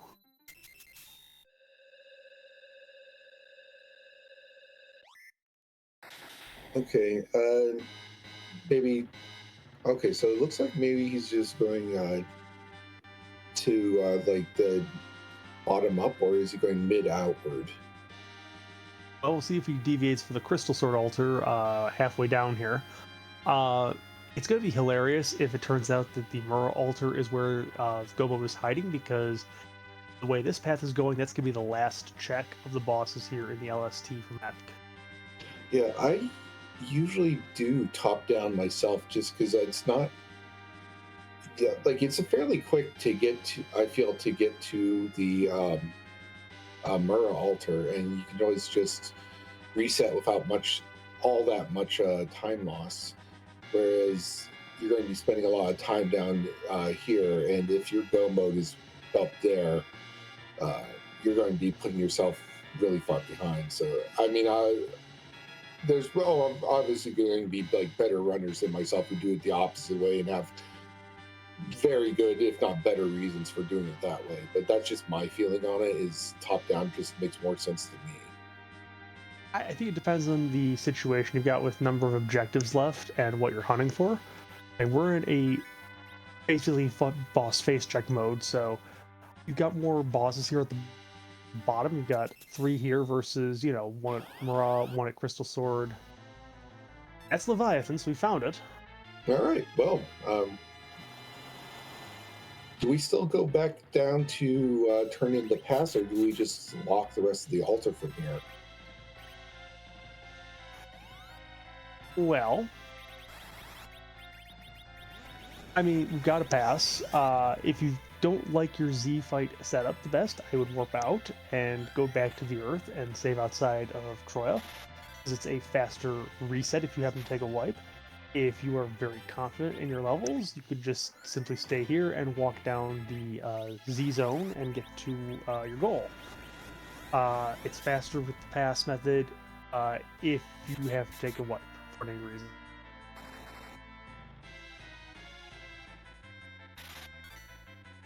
Beach Rich is showing us that Sheila's mom held Hanzo Steel. Well, now we know why she died. She got stabbed in the back by somebody. Is this Leviathan White Spear altar? This is Ribbon Room, I believe. This is Ribbon. Okay. So potentially the package and the pink tail could both be hiding here. Yes, we know the package is a bust at this point, but it could be both of those key items. We also have never seen a spoon, which would be a nice dart for the Z fight. And Magma Key would just be Chef's Kiss at this point, because it would just be the totally useless cherry on top of the sundae. Same thing kind of with our Earth Crystal. I mean, at this point, the only thing Earth Crystal would get you is the secret, the special treasury, and we don't really need that at this point. No. That is 7 objectives from Matic. Matic is getting a crystal. Let's see, will Matic even check these chests? Doesn't have to.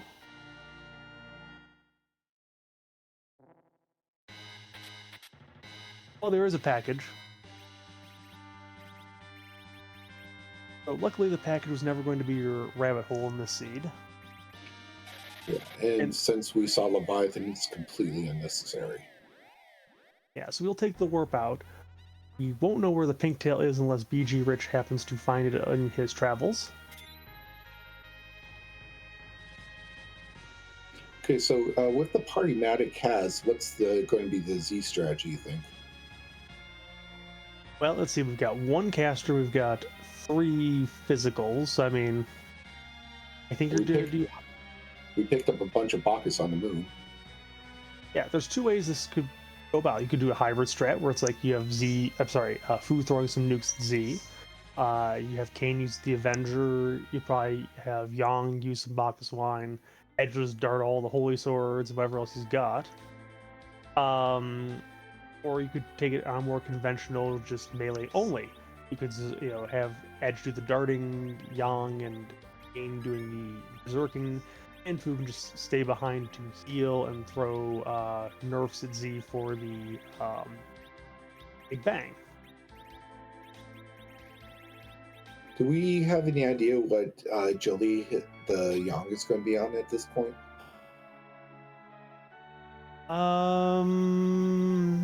I didn't see. I don't think after the last fight in the Ribbon Room, which did give several levels to everybody, I think Yang is going to be somewhere in the 3000s at this point. Yang will be safe. Fu is probably borderline sketchy. We know Palom isn't really okay at all. Whoops.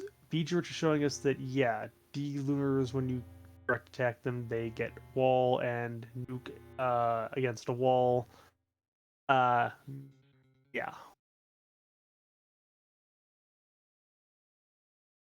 If I do the leap, that's hit the wrong spot, but we'll try it again. I'm sure we'll get around it this time. And at this point, we should probably start mentioning that due to the way the Z fight is, we can't really randomize him like all the other stuff. So at this point, what we do instead is randomize the revealed sprites, leading us to a particular question. And what is that question? Whose butt are we going to kick tonight? And a very appropriate ancillary question, can that butt help us do taxes? Because that is fast approaching. True. Let us see.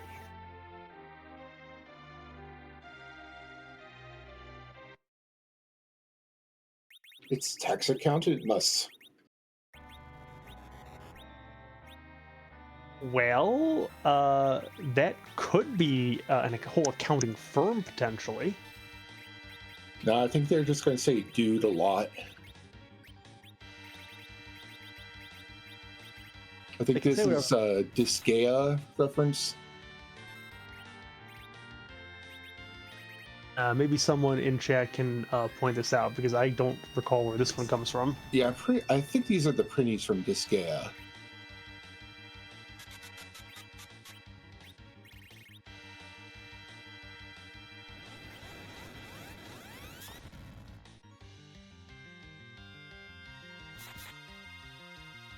So yeah, Young is at 3200 HP. Kane's pretty safe at 2100.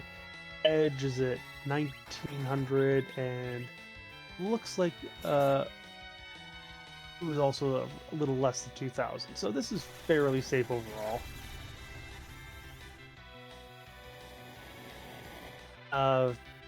Rich, if we saw IRSbus, the thing is, the screen would just be black at this point.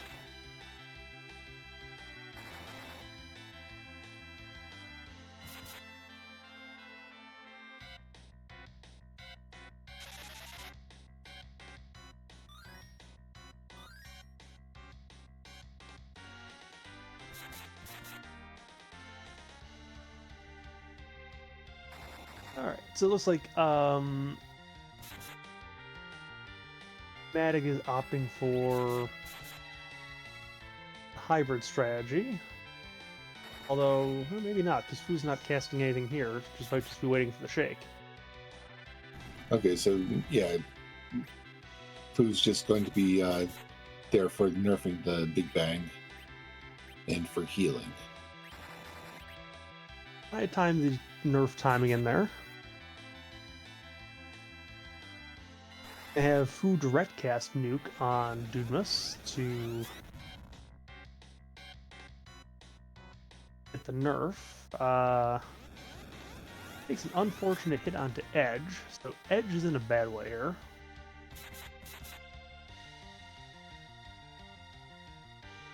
Yeah, Edge's not going to survive this, but you should still be able to get life on him, right? Yeah, we should be able to. So, Big Audit has taken down Edge.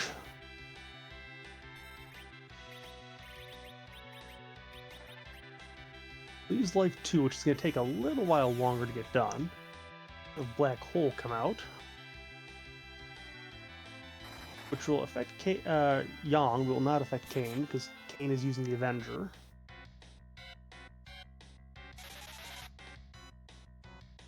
Now, BG Rich did just get the pan from the basement fight, got revenge against Leg. Do you remember if any of the stuff off of Pan, panned out? I believe Pam was a complete zonk, as it turns out. What BG Rich really needs the darkness crystal from the dwarf castle. And that is his key to beating the seed, because I believe that gets the Leviathan. I think the Pinktail has to be. Well, it could be through Sylph Cave, but it might be on the moon too.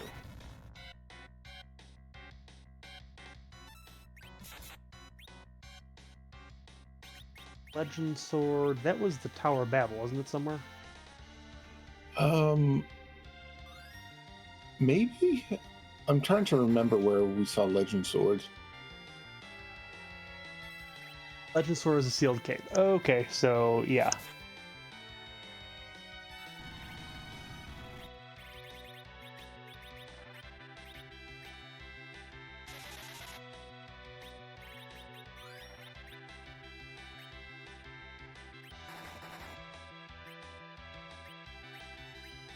So, in theory, BG Rich could get through this without Darkness Crystal if Pinktail happened to be in one of the Blue Planet's trap chests. Yes, anything in the Sylph Cave would make this seed totally moon optional.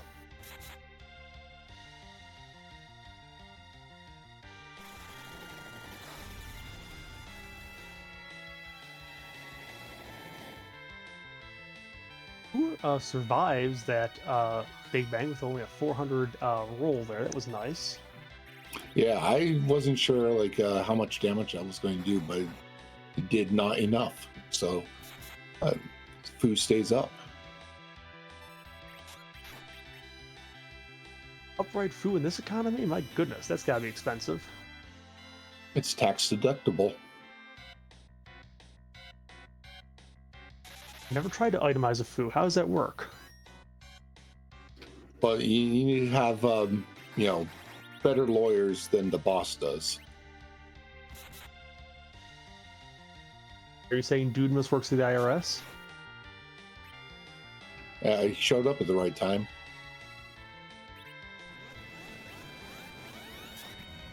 Man, they're getting tough with their auditors these days.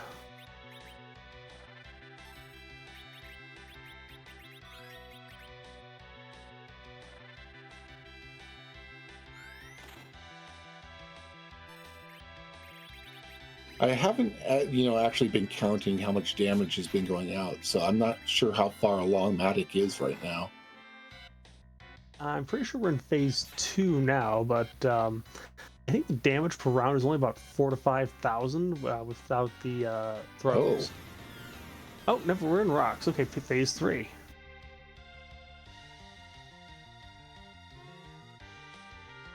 Who's gonna Starveil and we'll never get anything else off because this is gonna die. But before we get around to his turn again.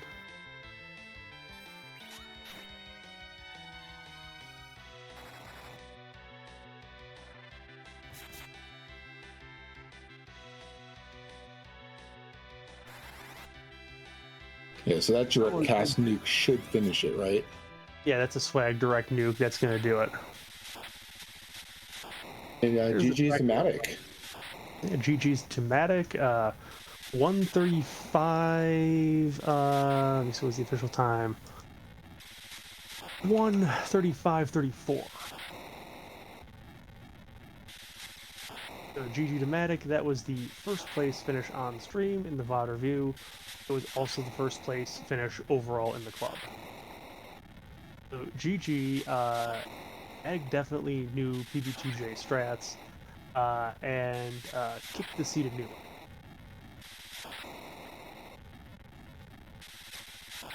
Yeah, I think this was a fairly, like, Maddox run is a fairly good demonstration of what you can do with push button B to jump. Like, I didn't even know that, like I said, I didn't even know that you could just go ahead and skip Giant 1 with it. Yeah, I think we also saw some examples of people who are not Kane doing some jumping exercises. I know that Ed was jumping a few times in his seed.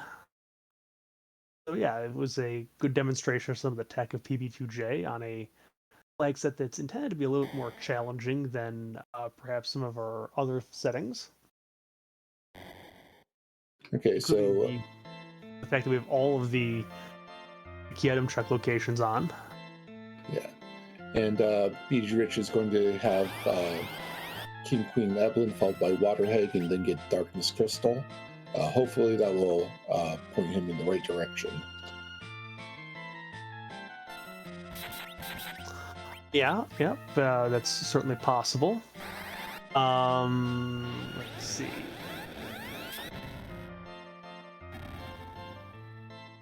And while we're talking about both Moon and Push Button to Jump, I think there's a skip you can do to get to Crystal Sword Altar, but it bypasses the save point, so you have to be somewhat confident that you can take the Crystal Sword Altar if you use that skip, I think. There's also a skip that'll get you to the save point a bit faster. I usually take that one. Again, just because even though I could get to the Crystal Sword Altar without the save point, it's like the Crystal Sword Altar can be nasty if it's the wrong thing, so I'm not going to do that in most cases, I don't think. I don't think we ever saw Gauntlet, did we? We did not see the Gauntlet, as it turns out, which means that it could still have been hiding in its spicy spot, the Mazamune altar. It could also have been omitted from the seed altogether. We don't know.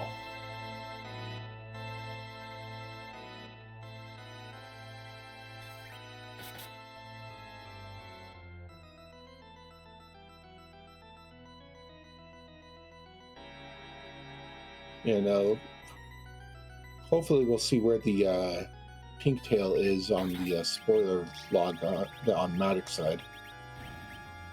Yeah, it's still rolling through it. I know Rydia has mentioned something about putting in an early end screen, but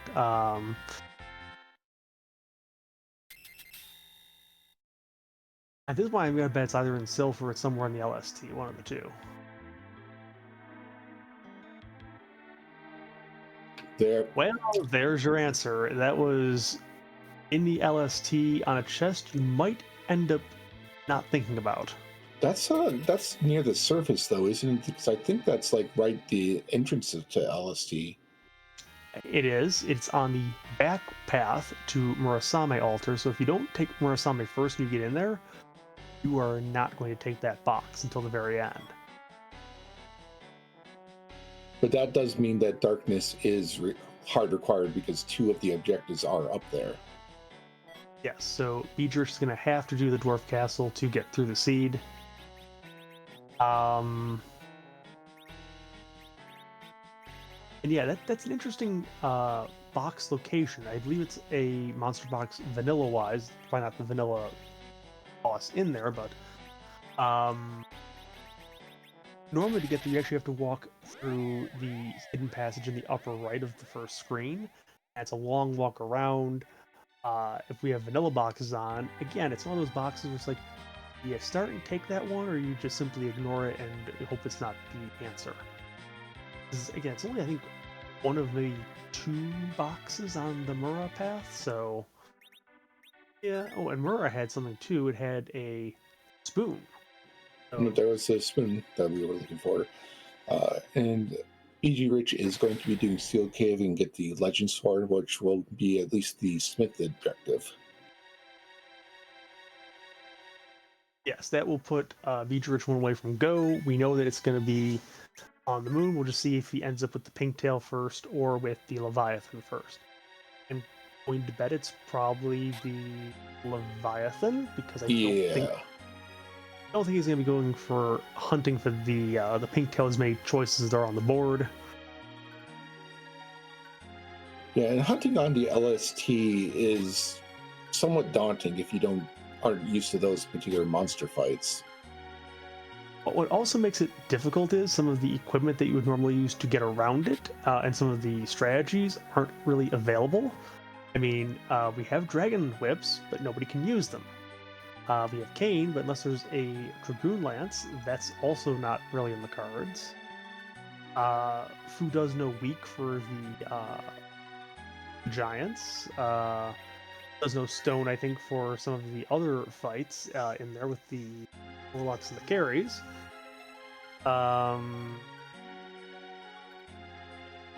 The Behemoths, that's just nasty because, again, nobody really has overwhelming physical power. Magic defense is pretty good, so Fu's not going to kill it with the nukes, and you have to refill his MP all the time, so it's not fun if the LST boxes roll on just with the party availability that we have. I don't know about that, Gretham. I never really used the Dragon Claw because whereas a lot of our community is Fade Harp, I'm sort of like Fade Yang, so I don't know.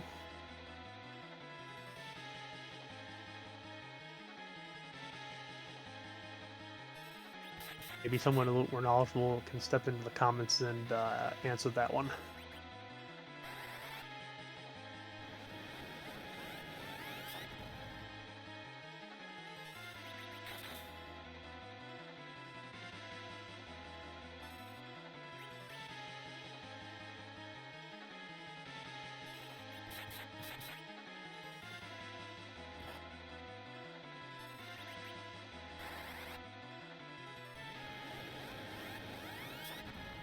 Yeah, so after this, and after turning in the adamant sword,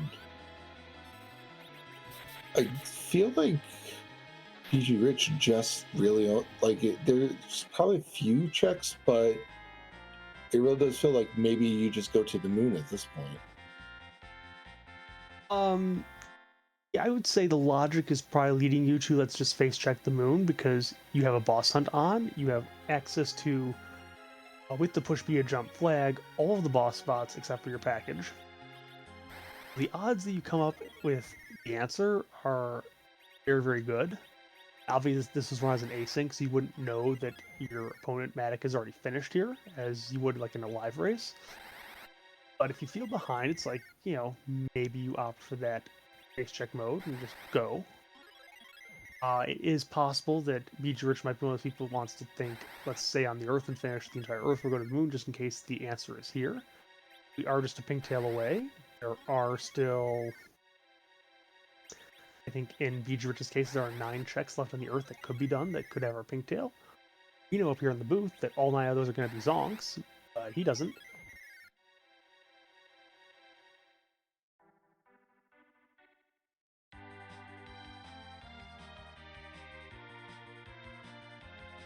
Was there any indication? This is, I mean, I guess this might be a spoiler question, but was there any indication by the runners afterwards of how many of them actually checked self-cave? As I recall, there was. I mean, the spoiler log is already kind of gone for that in there, but as I recall, I think some of the runners did check Sylph.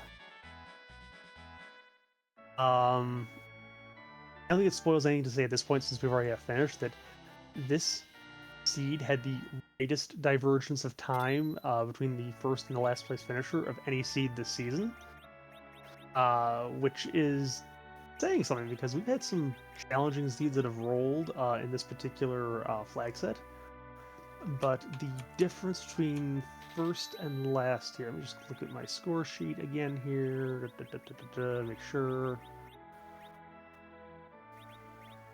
Well, actually, it was not the biggest gap between first and last ever, but it was still an hour and 14 minutes between the first and the last place finisher on this flag set. So, yeah, roughly 250 would be where the last place finish time was. Which, again, if you don't know the PB2J mechanics, it can get you possibly into trouble because you can somewhat break logic with it, and sometimes that gets you into trouble. Are there any soft locks that push button B to jump can lead you to? The one I recall offhand is if you try to jump over the pitfall and mess with the door behind it in the crystal room, that can sometimes lead to some problems. I don't know of any others that I've run into or that I've heard about, but I'm not exactly the most knowledgeable about that.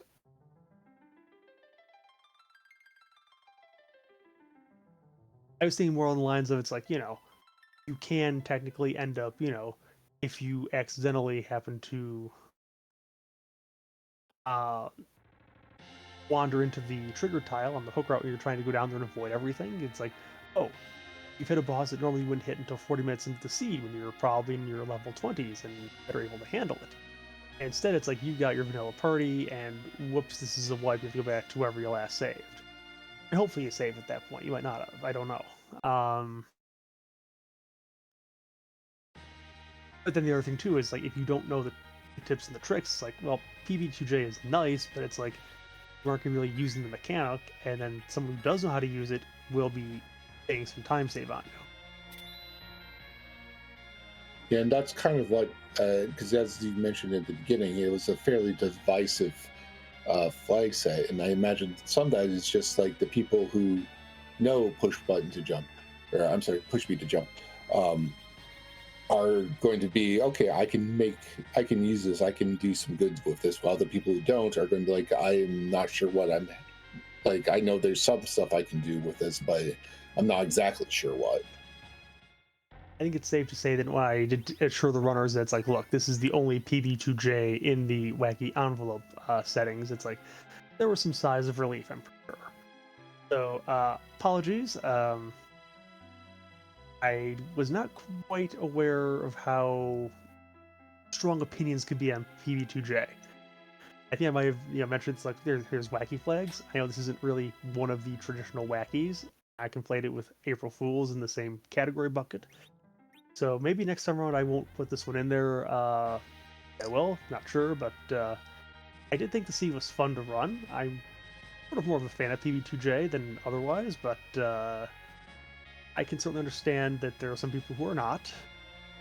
And I think they have more of a beef than the Harp Faders do. So that's my opinion on that one.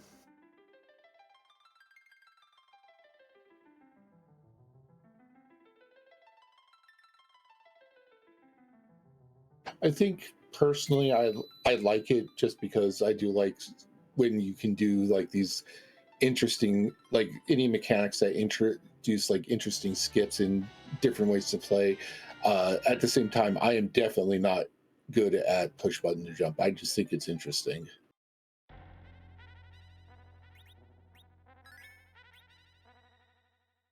Yeah. Now we'll see if BG Rich decides to take the Murrah route first or takes the traditional bottom up route. Top down will save time, as both of the answers, it turns out, are, well, no, I shouldn't say both of them. One's at the bottom, one's at the top. Hello, but the quicker one's at the top.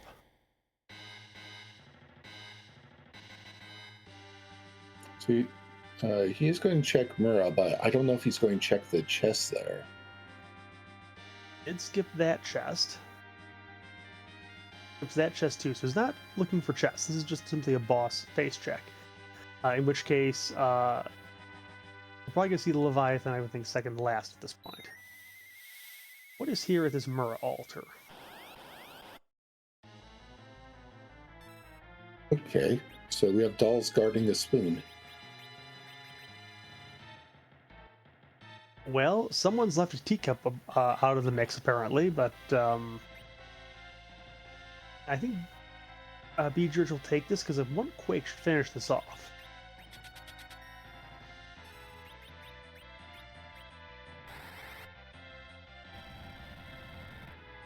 If you have like decent AoE, dolls aren't really a huge threat. It's just when your AoE is just not quite good enough and you leave a few up for too long that you start having problems. Now, there was a safety hourglass just in case. That Fu was kind of weak. Probably hasn't eaten enough Wheaties, so needs to fix something there.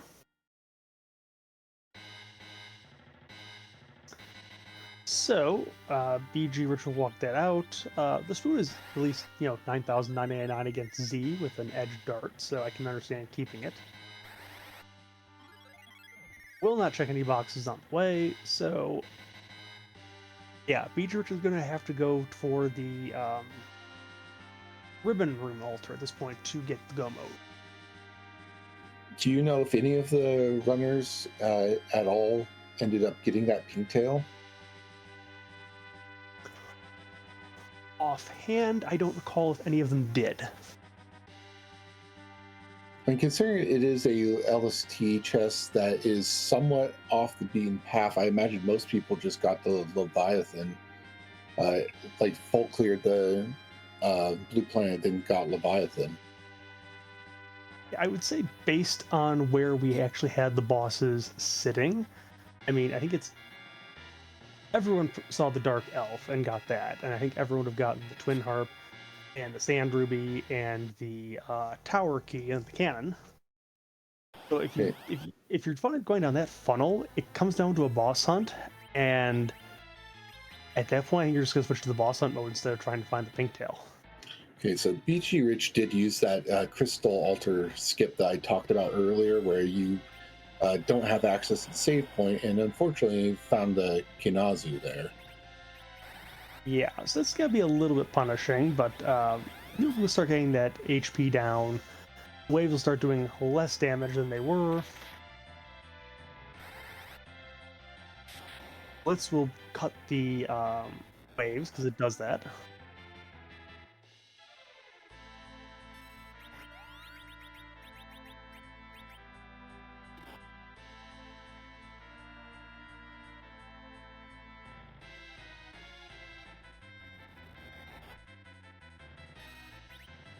Okay, that Cure Force should make this fairly safe.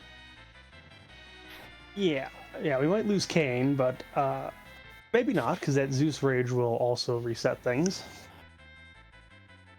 Yeah, and at this point, I feel like they've probably taken enough of Kane's HP that, yeah, so, yeah, Kane did go down, unfortunately. Warp. Yeah, I think this is BG Rich might have mismenued there for that one. Okay, okay.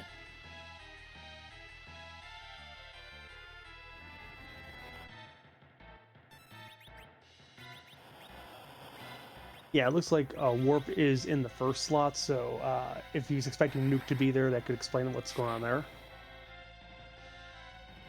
Yeah. At the same time, I feel like they've done enough damage to Kane that any further waves are not going to be very threatening. No, they definitely won't be.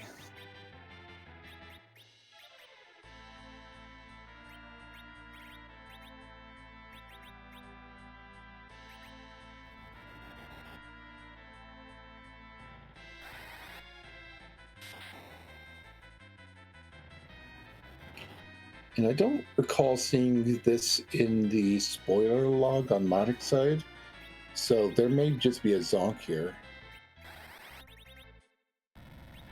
I think most of the locations are going to be Zonks at this point because we know where the pink tail was, we know where the spoon was, we know where the package was. It only leaves the Earth Crystal and the Magma Key. I think we saw the magma key in the spoiler log at one of the Sylph Cave chests. Okay, so that won't be here. So the only thing any of this stuff can have is the Earth Crystal, which we don't need because we've already done the Tower of Zod anyways. Right, and I didn't see where Earth Crystal was.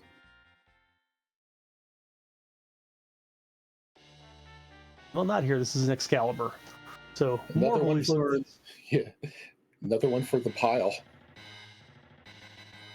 Well, if I had a party of 4 Cecils, I could arm them all with the Holy Swords we've gotten in this seed.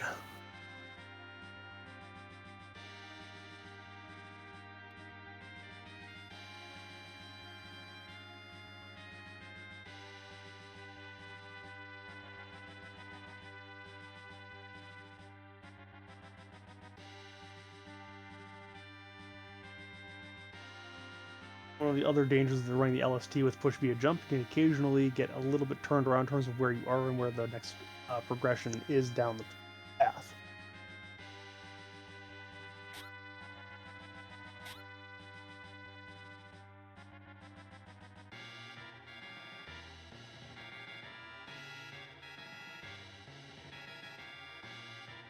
And you said the Leviathan was Ribbon Room, right?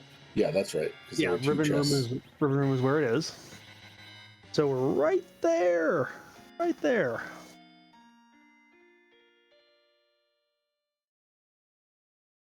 Considering he checked Mura and Crystal, do you think he might check White Spear first? It's possible. Yep, we get a White Spear check first.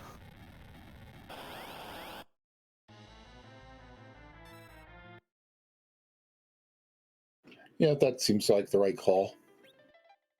What this means now is we've only got, I think, 2 spots left for our gauntlet. It could either be Maza Altar, which would be spicy, Hypo in with the package, which would definitely not be spicy other than the time it takes to triumph the character. And that's, or it could just be not in seed at all.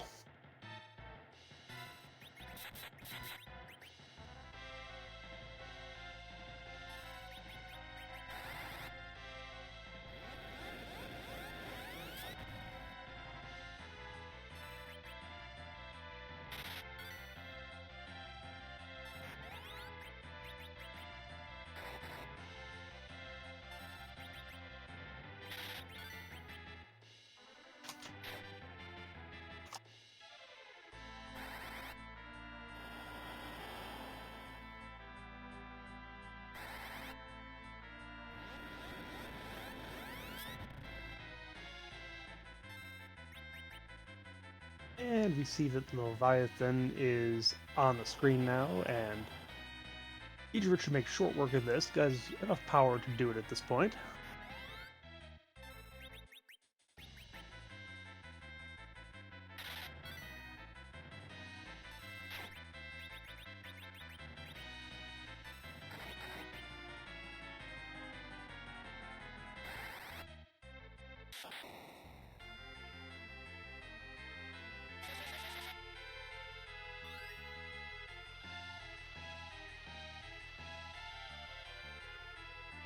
Alright, this Leviathan is more just slow than any real threat at this particular location. The spells will have a lot of damage.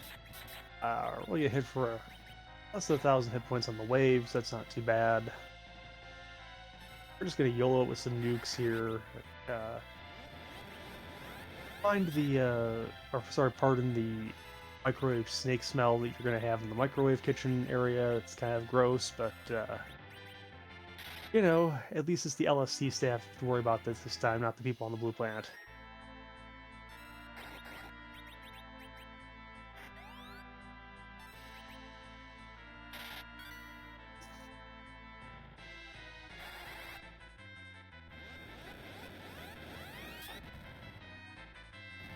All right, and he's through. So you suspect possibly go back to Blue Planet, save next to Troya, then just use the pass. That's certainly a possibility here. Or could also just save right here and walk down. Oh, well, there's the Dragoon Spear that you were talking about earlier. Yes, which if we had to fight, Bimmy and Jimmy, or Bimmy and Bimmy, it wouldn't have been quite so bad, but, they're... Well, they might have been that pink-tail chest, we don't know. But if you found the Dragoon Spear, you're not fighting that box anyway, so...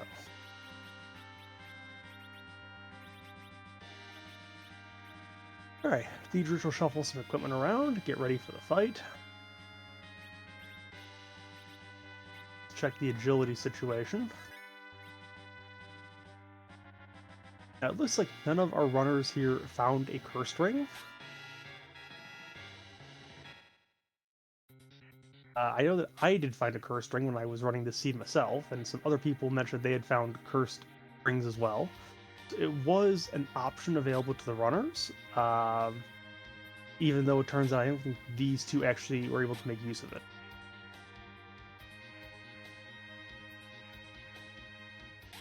Now, is BG Rich's team more or less on the same level that Maddox was during his Z fight? I'd say it's approximate. I think it's right around the same level.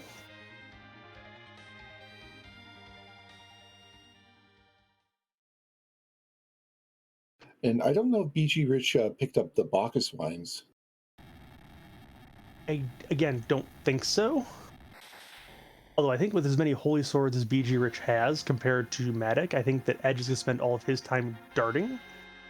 Got an Avenger for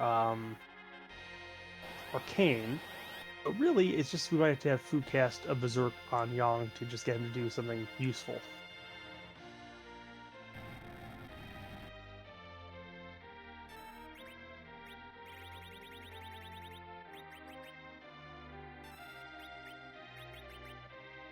Out comes the crystal.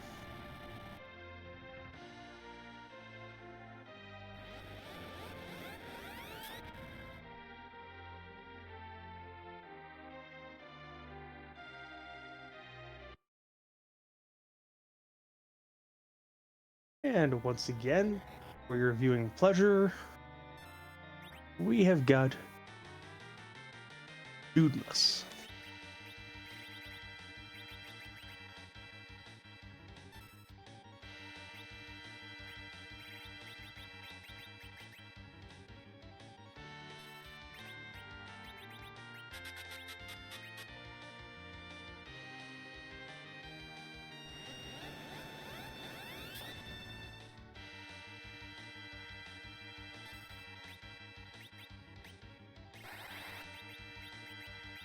And so this looks like actual hybrid strikes with Fu reflecting nukes now.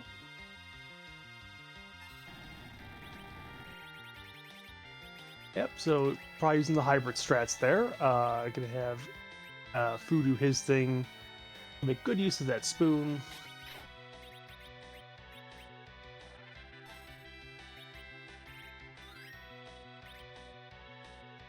And I think BG Rich got into this fight around the 2 hour 2 minute mark. Yep. So it's not going to be super fast, but it should be, I think, reasonably safe. HP levels are a little bit higher than what Matic had. So Yang is up to 3,700. Everybody else is in the low 2,000s. Um, reasonably safe from big bangs. Yeah, that could be why we're also seeing Fu throw out more nukes than we did on the Matic side too. It's just that it also looks like he might be using Yang as an alchemist. That's certainly one of the uses for Yang. I mean, his damage isn't exactly the best, especially if we're trying to keep his agility down for anchoring reasons. And he's unlikely to go down, so it's a good use for him. George has got Yeah. some elixirs. Yeah, and we've seen some pretty high damage darts come out. As you said, all those holy swords that have been just collecting dust are now actually getting some use. Yes. All the damage is from the dust.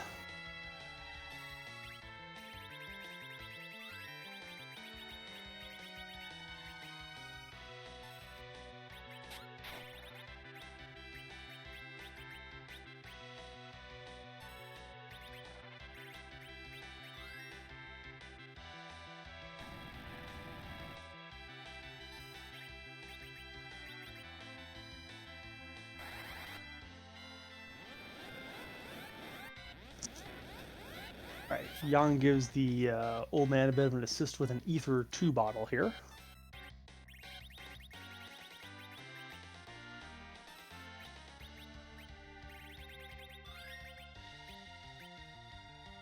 Yeah. Yang's basically just keeping food topped off, I think. It makes sense. Fu has the lowest HP total in the party. That was a spooky Big Bang. Yeah, it was, but people survived.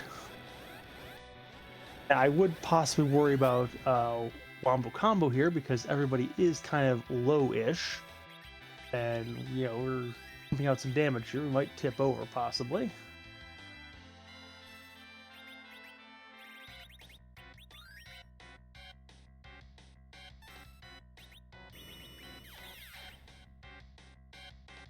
Okay, reapplying that Star Veil, so it's going to continue with the hybrid strats, it seems.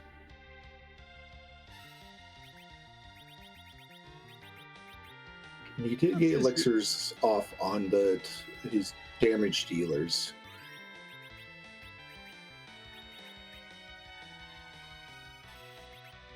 Apparently, for purposes of this exercise, Kate is not a damage dealer.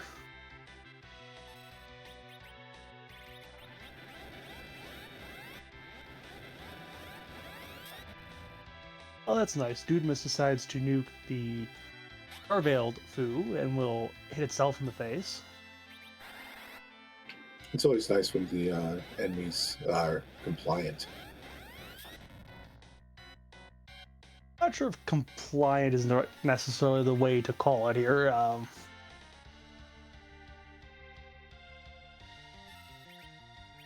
think that Kane might go down shortly, though, just from the bleed effect that you get from that. Yes, although it looks like the bleed can be paused temporarily by jumping. And it helps him dodge those rocks.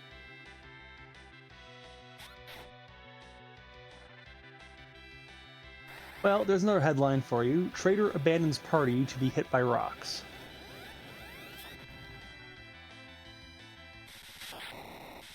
Yeah, that dart and that nuke finished it off. So Yep. that was like a 5-6 minute Z fight. That's not too bad.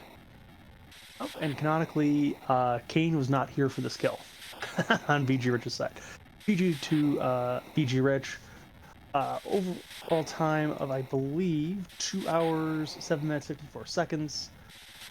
Third overall in the async when you exclude me, because I don't really count. And we have 6 racers in the playoffs. So again, GG to Matic, to BG Rich, and to our other club runners, or club regulars, I should say. Jazer, Tallgrant, Narracot, or Atlas. Again, couldn't have the club without the racers, make it a success, and make it all fun. So thank you again for tagging along for this season and making it a nice success. And so this week, the active seed, or the, I think, yeah, I read it was like the Sky Warriors wacky flag. Yes, if you go and read the club lore, as it were, this week the envelope that the racers picked is the one that said Muon, which is what if you look it up, it's like, what is a muon? It's like you come up with some like subatomic particle thing. What on earth is he talking about? Uh, this actually is the Saga 3 callback again. The original name of the float spell in that game was actually muon in the Japanese text. As you were telling me, it's the transliteration of some sort of English word into Japanese. So, uh, I think they just tried to write the word moon in katakana, and uh, then that, like, this is one of those things where if you ever play like the Google Translate, where you translate, take a phrase, just translate back and forth between a couple languages a couple times, it gets sort of garbled, and as the translation tries its best but doesn't quite get there. yeah, possibly. Although, I mean, this was a Ted Woolsey translated game, so it's like whatever you think about that, it's not as bad as Final Fantasy II's original North American translation. But under any circumstance, yes, it was for 3 votes overall for the Pokemon envelope. There were 2 votes for the Pokemon envelope, so no Pokemon this time, but I have a feeling it's probably going to be pulled in a later seed. We'll have to see how that goes. So, Sky Warriors, for those who don't know what that is about, everybody in the game, both the party and all the monsters, are permanently floating. What that means is Quake Kid is completely useless when it comes to Quake. He's also the hero for this week. Good job, community. That's hilarious. It's Palin's time to shine, and he can't shine with his best spell because of the wacky that got chosen. I Um, believe I saw in chat in the Discord they were discussing how uh, Sky Warriors does make bows and arrows more useful, but I think they also took out most of the bow users during previous weeks, right? well, your 2 primary bow users are typically Porum and Rosa, with occasionally some, you might do it on a Riddy, you might do it on a Cecil. Uh, yeah, there's some other people, and maybe a Sid. But as it turns out, the only one who could equip bows in this party is Palom, which, doesn't have a whole lot of useful strength here to boost him up. And then the other one is Fu, who also has sort of the same problem and doesn't have any stat growth. Like, yes, if you find an arty bow, if you find a nice strong set of arrows, maybe a bandana and a black belt somewhere, it might make sense to throw it on one of the mages for a short time. But, I mean, let's face it, Fu, if you get nuke, you're going to nuke instead of trying a bow. And Palom, well, you got virus. You'll eventually get nuke. You'll still do what you can with Palom, but yeah, it's an interesting situation. I mean, one thing that makes nice is the Sylph Cave, the Feymark. You don't have to worry about the poison floor because, well, you're just floating right above it, so there's no damage there. That's kind of nice. Um, it also means that with a couple of those fights in the underworld, that you have Quake as an attack against you. Don't worry about those either. If you want to summon against the Paladin, you can't because there's no Rydia. But if you could, the counter would not matter because you're floating. Woohoo! So it's an interesting change of pace. It's kind of funny that both of the anti-gravity sea wackies got picked first, but what are you gonna do? Sometimes that's kind of the way the cookie crumbled. Yeah, and I think unlike push B to jump, there isn't really any like logic gating or like logic breaking and sort of terrain kind of changing things that with Sky Warriors, right? I think the biggest there's no logic breaking things that really change with it. The one thing that was kind of annoying is if you're trying to use Yong for AoE, you can't because he can't kick when he's floating. It's a little quirk of the spell. Apparently, they thought that you really can't kick if you can't actually put your foot on the ground to launch off from. I don't know how that works with Kane in that case, because he can still jump, but there you go. Yeah, it sounds like an interesting one, and I don't know if we're going to be doing a VOD review for that because it's the off week. Is that right? Well, the way the VOD review works is I pick one of the two previous seeds. It just so happened that every one of the 6 regular season reviews has always been the even numbered race that came second because A, it was fresher in the mind, and B, in my opinion, I always thought the second seed that we ran in the pair was the more interesting seed to actually feature. Either because I had 2 runners who had close enough times to make it interesting for a restream. These ran either longer or had more memeable or interesting stuff to them. Uh, it depended, but I mean, it might be playoff seed 2, it might be playoff seed 3. I don't know which one is going to feature. So we'll I just would have to see in 2 weeks. see in 2 weeks. I would say that likely the final VOD review will be the 5th and final playoff seed since this is a cumulative time thing. Unless for some reason we happen to do a live race for the last one, I don't think we will because we've got 6 racers and it's an async club. And I said the only way that we would do it live is if all 6 would agree to it. So there's no pressure on that. So if anyone tells me that it's not doable, then we'll just do an async and we'll do it the same we always have, and we'll have some fun on stream after the results are in.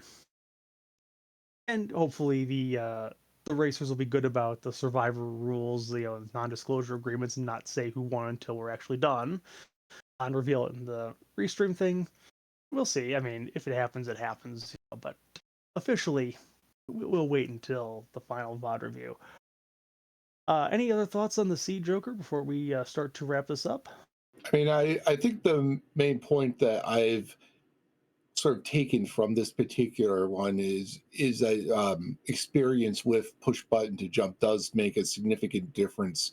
Or I'm sorry, push B to jump. I keep saying push button, but yeah, like you can tell that someone who knows the strategies for it, knows the shortcuts, can make like really well, like really great use of that, and it can make a huge difference when you compare it to someone who doesn't have that same level of experience. Like you said, there was like Matic was the outright winner, and then the last place was an hour and 15 behind Matic. Yeah, in this particular one, there's also I think there was a forfeit in there too somewhere. So, yeah, it was definitely rough. I would say, I mean, not that we haven't finished over 2 hours before, but I mean, I had 3 people beyond the 2 hour mark, and one person who forfeit to it. So it's like it was not the easiest seed in the world. Um, Definitely some of the combos in there were not necessarily friendly. Um, and again, sometimes if you're doing the breaking of the logic, it gets turned around a little bit. I know I definitely had a little trouble running that with myself. But that's the whole idea of Survivor. So it was supposed to get harder towards the end, and I wanted the playoffs to be really kind of spicy. So I think they have been so far. I haven't run this week's seed yet, but I'll be getting to that at some point when I recover from my work stuff. As far as our stuff here on stream, so let's see. We're going to actually just call it for the night, given we've run a little bit late here with the length of the seed.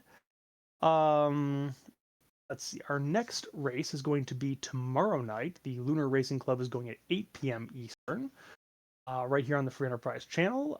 That's another fun and exciting club. Definitely come over here and check that out. We also have at 3 o'clock Eastern Time on Sunday the Wacky Races. And again, that's on the Free Enterprise channel here, and should also be a lot of fun. So we hope you come back and visit us for both of those. Once again, GG to BG Rich and to Matic, our racers, for volunteering to have their VODs reviewed. Thank you once again to Rydia Caller for doing the restream in the background and managing those nice timing flips with the music and such things. And also, thank you to Gretham for doing the tracking and reminding us where everything was because our memory here in the booth is so bad. And special thanks again to Joker for doing comms with me in the booth, for getting so into the part that you've been helping Golbez, putting stuff in your eyes, trying to plan with the theme, and be a good sport about it all. I appreciate it very much and appreciate the creative inputs that it's helping with the lore. Yeah, no problem. It's fun to do this stuff. I certainly hope that you have had fun, the viewers have had fun, and we've got uh, 4 more seeds in the hopper for this club season before we wrap it up. And we've got 2 more VOD reviews coming up. So thank you once again for joining me. My name is Garen, and it's been a lot of fun. Have a great night, everyone.